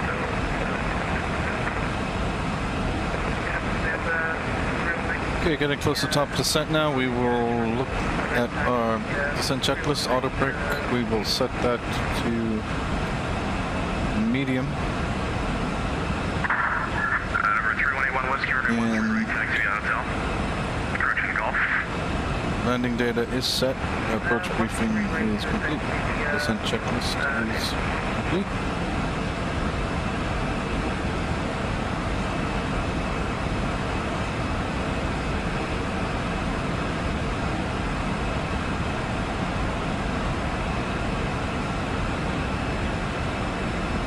Jet 460, expect visual approach, runway 13 right. Visual 13 right, please.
So our first constraint is flight level 200 or above.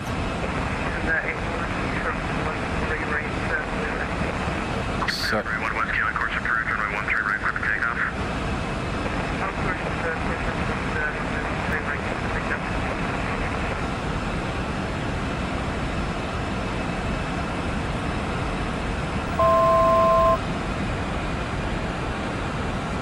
Airplane's going to slow down now to its descent profile.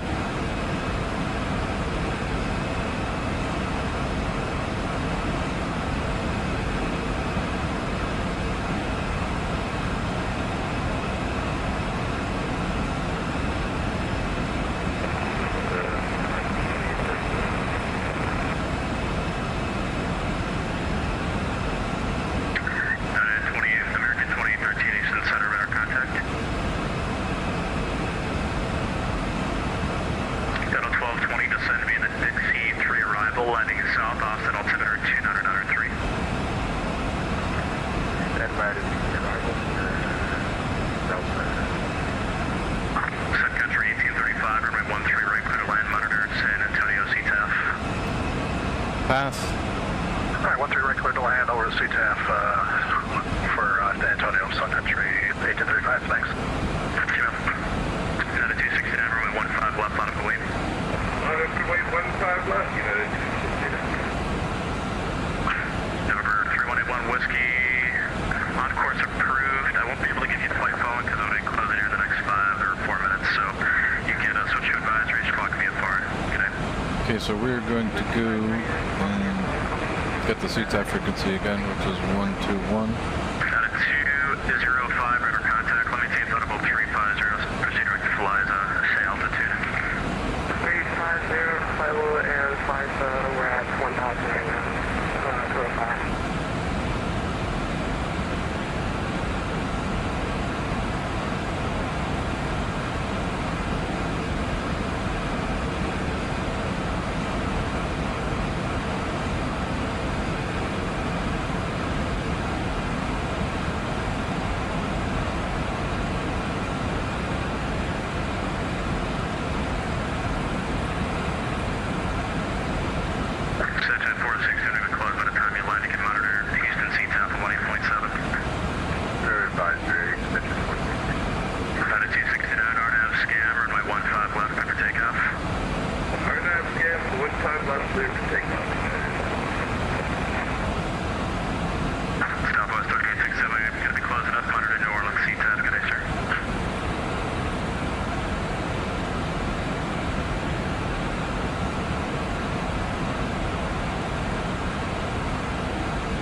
We can go all the way down. Hey,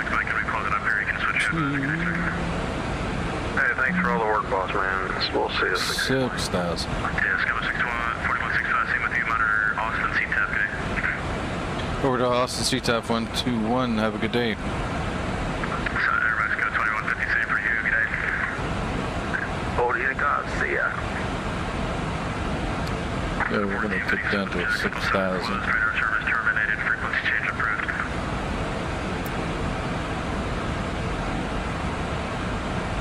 American 3272, Jacksonville Center closed, radar service terminated, frequency change approved.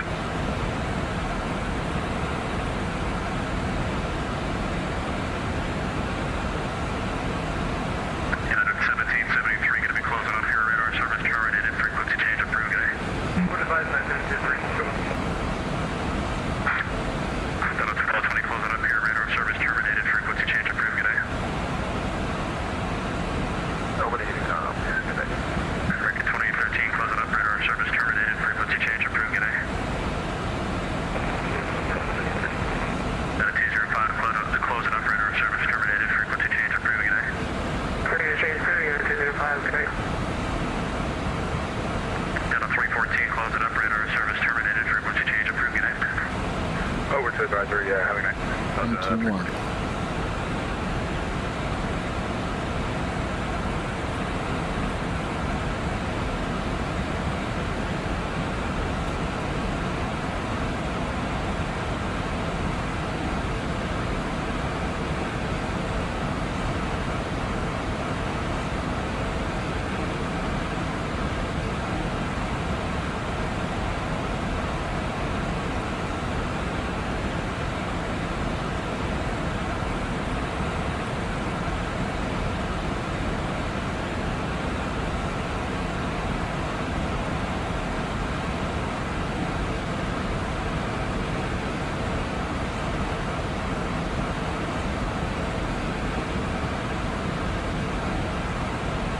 Okay, so it looks like we have to do it this way, which is a bit crazy, but Thelm is 280 at flight level 200. I don't think I can change that now because I'm already on my way there. So the next one is Dixie at 250. Over 250 and 100 above. A 100 and 140 below. And that is not accepting it, and so therefore this is a bug, or not simulated.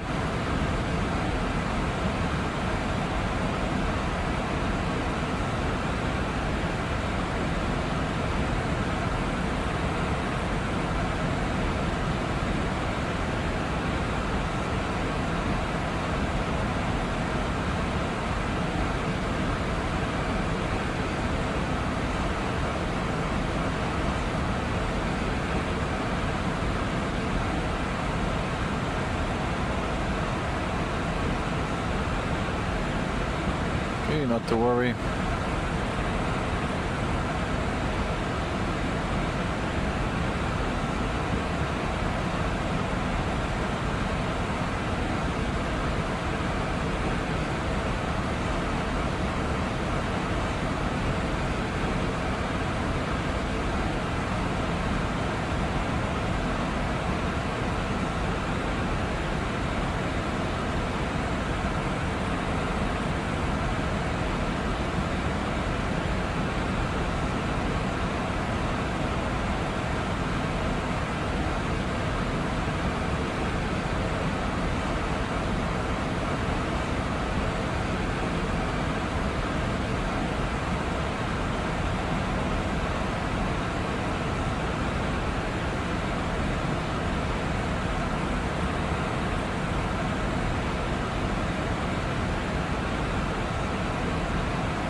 2993 on the altimeter.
.905. Correct course is 175, that's correct.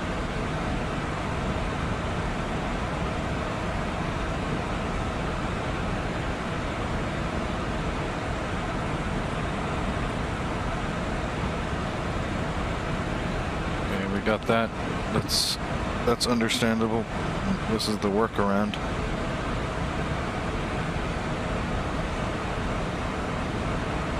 If I go ahead in the flight plan and I go, okay, let's kill the,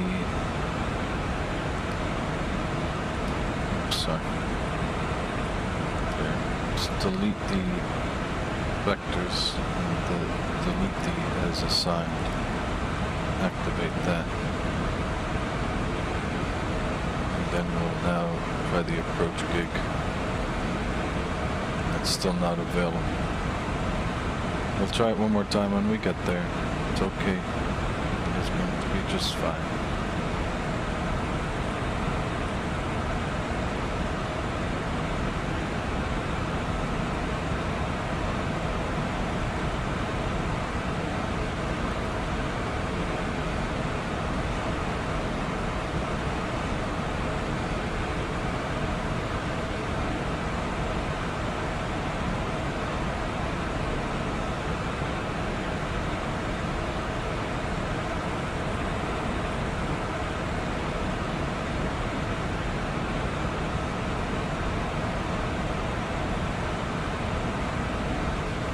I'm up on 10,000 feet. Let's do the approach checklist. Passenger signs on. Set that. Check. Sorry. And altimeters are set and checked. Primary and standby. Approach checklist complete.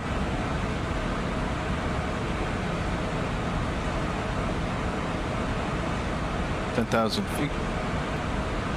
Landing lights on.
As we slow down to 210.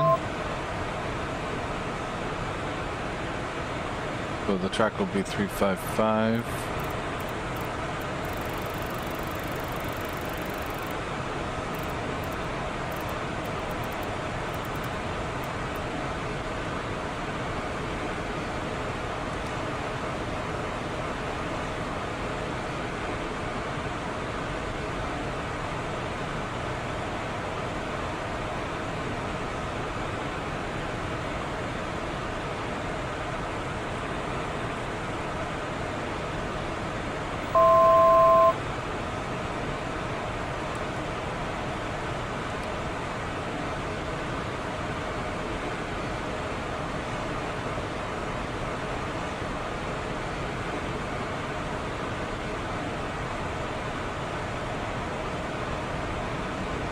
Lebanon off at 6,000, 210 knots. We are 2 miles from Snot.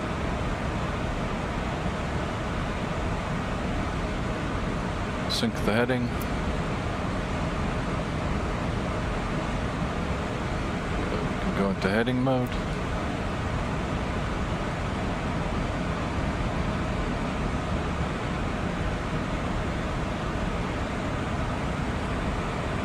In fact, I need to track the other way.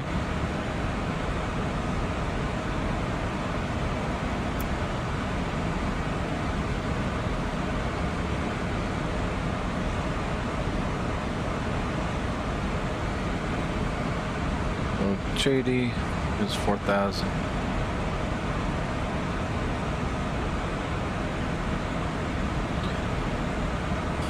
Austin traffic, SkyWest 4165 is on the right downwind for runway 18 right, Austin traffic.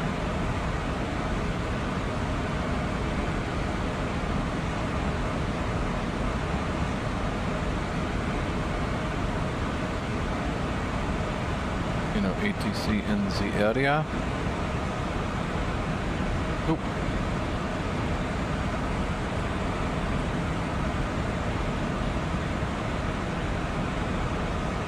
Descend to 4,000. Vertical speed.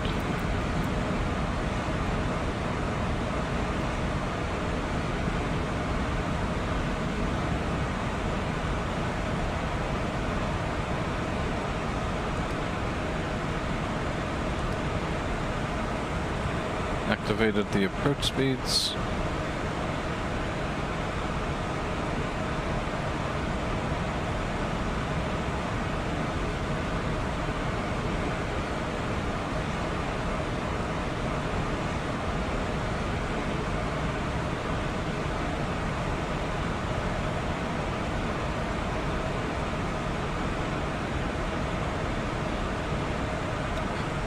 If I don't see the gusts, my gust factor is 11 right now, so I will chop it back.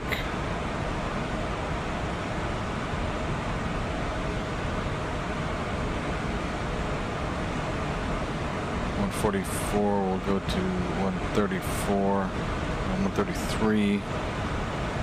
If I'm not seeing the gusts on the approach.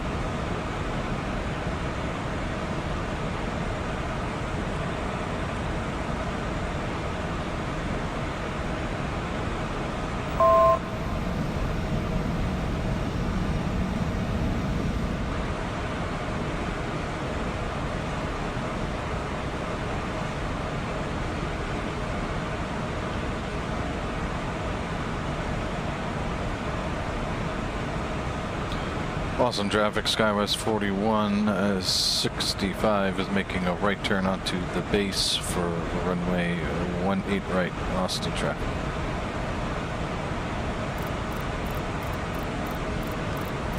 Just 090, set.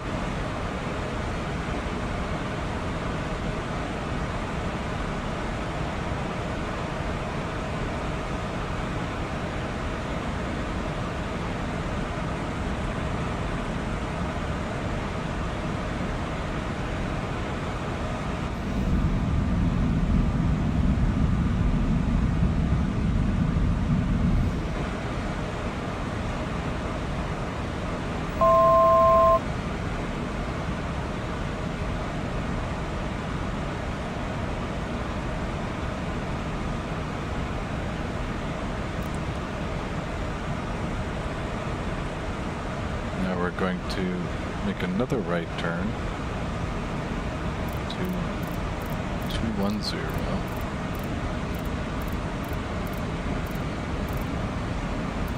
Excuse me, 2150.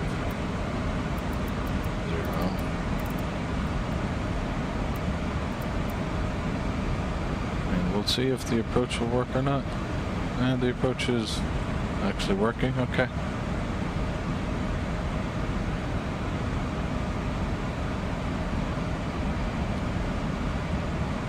15 miles from the airport. And very interestingly, autopilot. The aircraft just kept on the turn. It went to LNAV mode. Did not ask for it to do that. Okay, we're gonna have to do a full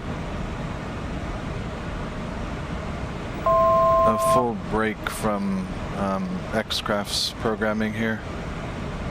So we're going to kill the flight directors. We have a visual on the airport.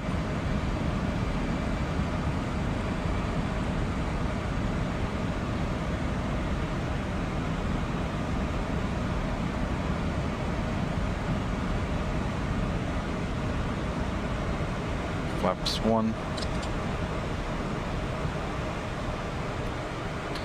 Austin traffic, SkyWest 4165 on the visual for 18 right, and we're just about 10 miles to go. Austin traffic.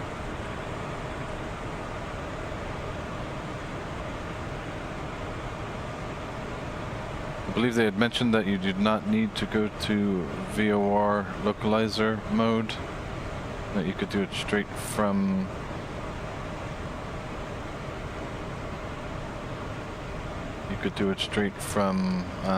FMS mode. I could be wrong about that, but we'll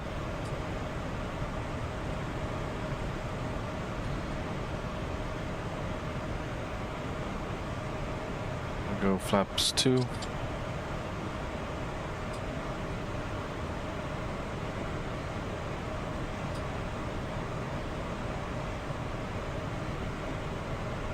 It's about 8 miles out, go down.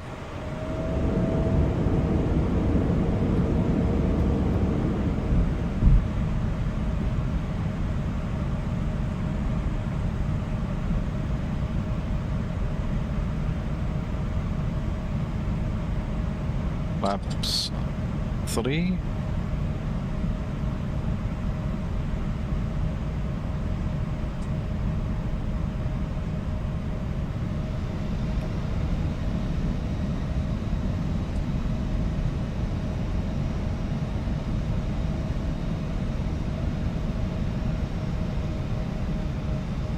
Flaps 4.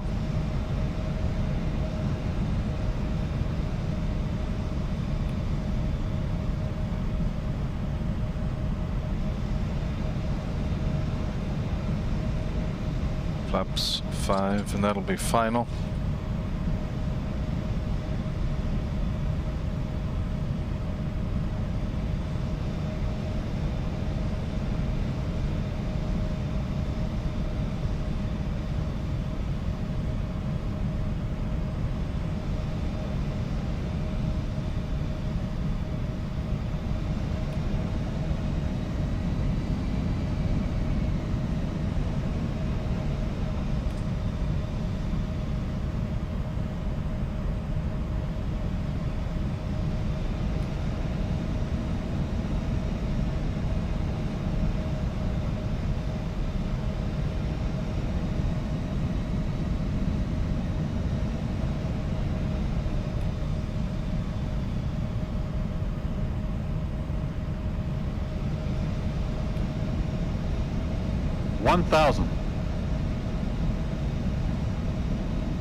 Not really feeling the gusts.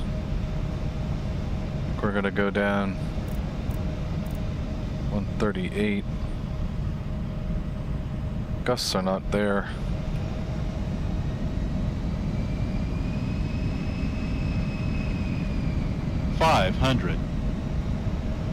The FADEC logic in it seems bananas.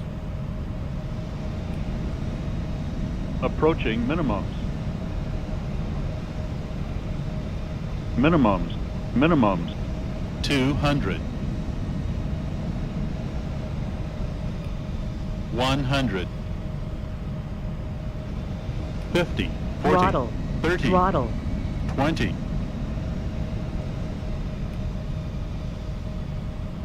10.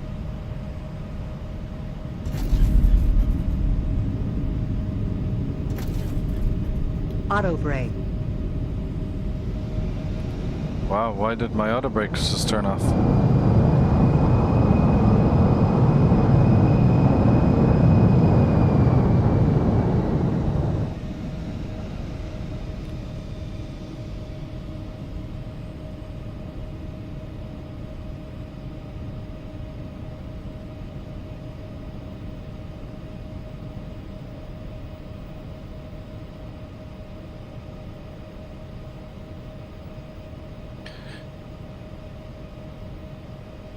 It's about a standard experience on the X-Crafts Embraer 175 V2. Things can go a little bit haywire. I was engaging the localizer and it went to FMS mode and just decided to go all over the place. But I need to make an announcement here.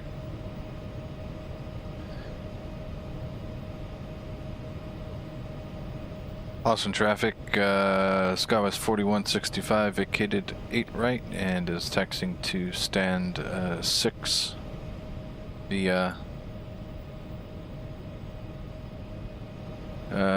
Tango, Charlie, and Charlie 1. Austin traffic.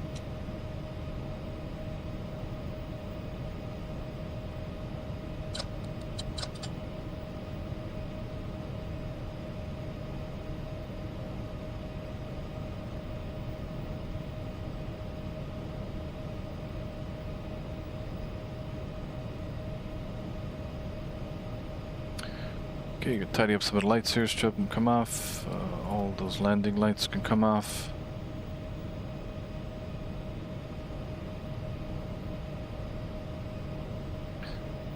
Yeah, the gusts, X-Plane is not registering the gusts or simulating the gusts.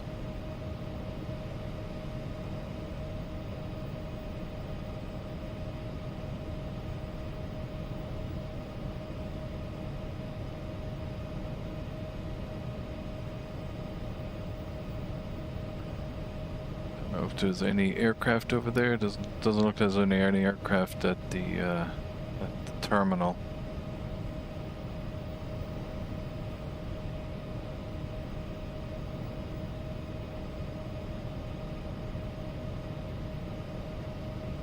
And we got the APU started. Inspection light and side lights can come off.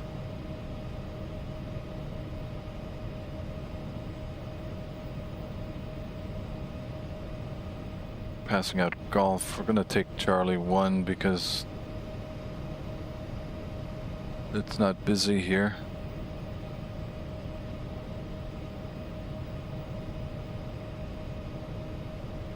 Air Mexico landing right now.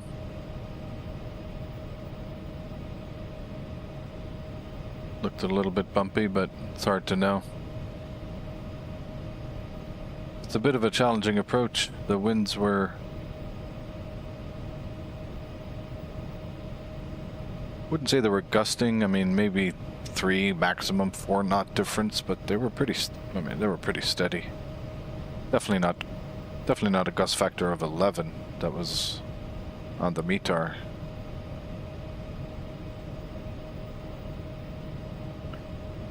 Okay, we got stand 6, so let's spark up the APU.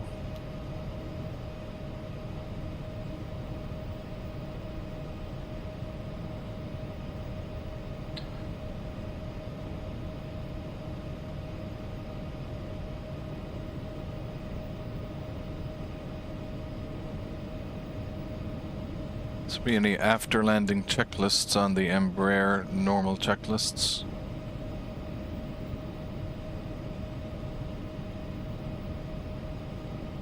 We do have a parking checklist.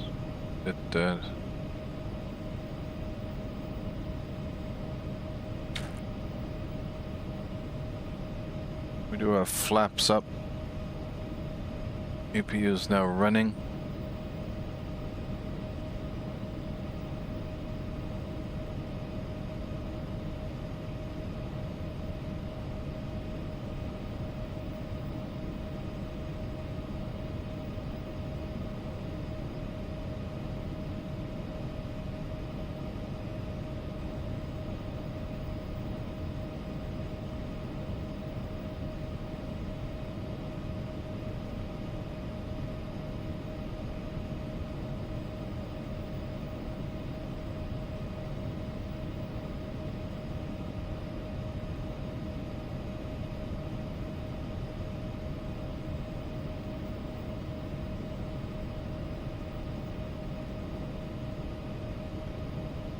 APU is all good.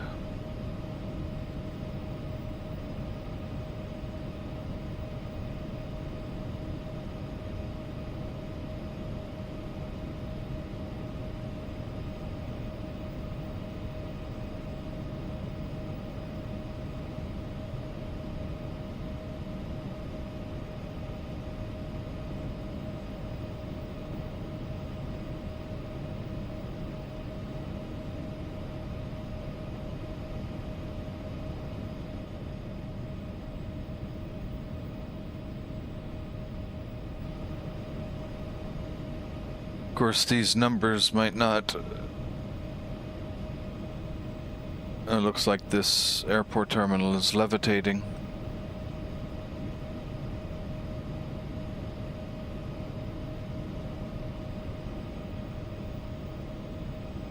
I think we'll take 8 here because that was... it's definitely not 6. Actually, you know what? Let's just take 6 since we announced we would take 6.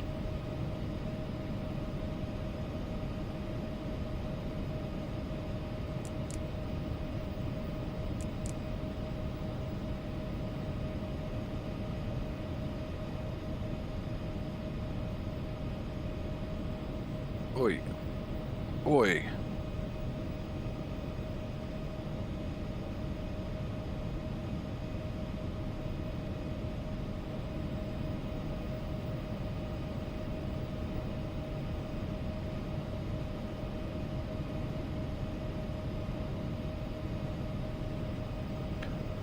I think there are some suspect logic bugs in the navigation of X-Crafts plane.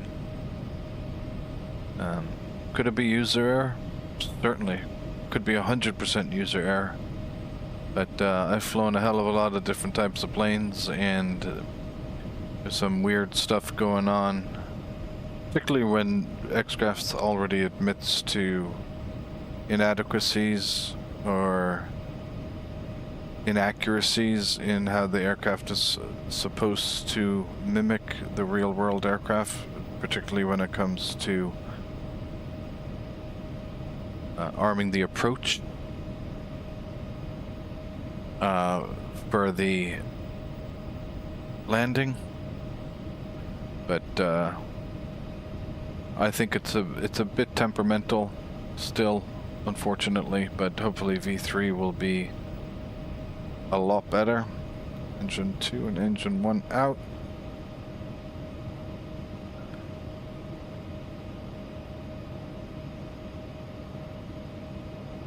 Hydraulic pump 3 goes off, and ACARS goes to standby. That's the parking checklist complete. And do the power down procedures here. Can knock off the red beacon.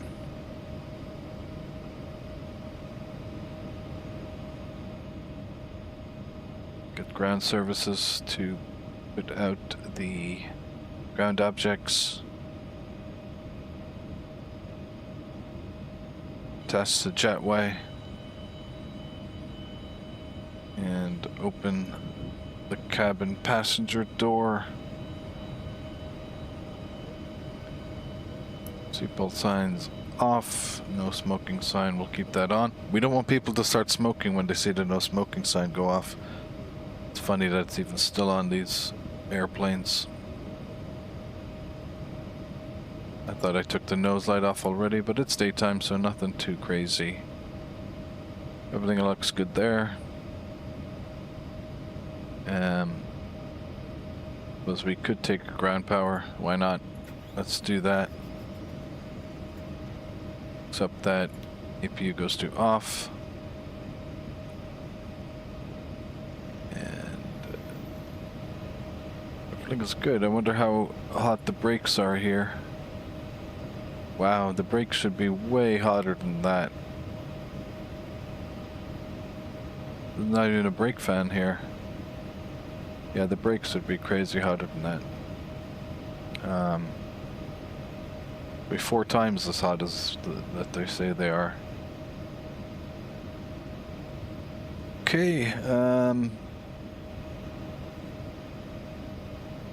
last thing to do to power down here is actually just knock out the batteries. Kind of leave the GPU running. And yeah, there we go. We just have to file the ACARS. Complete flight, submit.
All right, so let's roll this back. Let's see if it.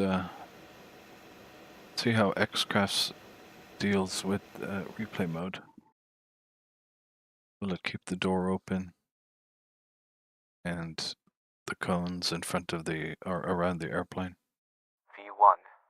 Oh.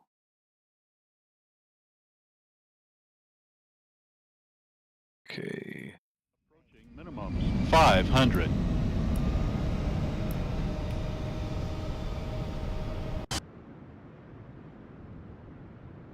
Airport, control tower view, airport view.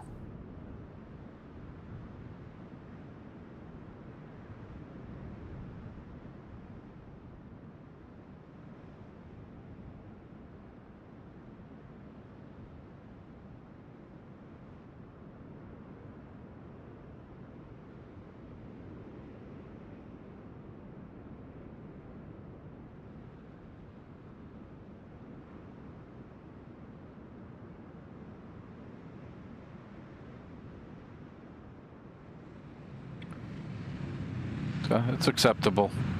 It's not something to be writing home about, but these large headwinds, it's difficult. You get that ground effect, I think, is increased. Particularly you're coming in at a higher airspeed because of the increased steady wind component. But got it down safely. It's good to fly another one. Shall be closing down this stream for now. And maybe we'll see everyone on the next one.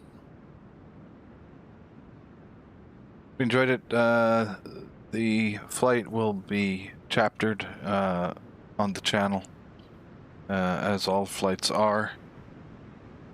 So go back, take a look at it, and I know I certainly take a look back at things that have, particularly when things go a little unexpected or not to plan with the operation of the airplane. So there's a couple of things to look at from this flight, and that will be good to do. So thanks for watching. See you on the next one.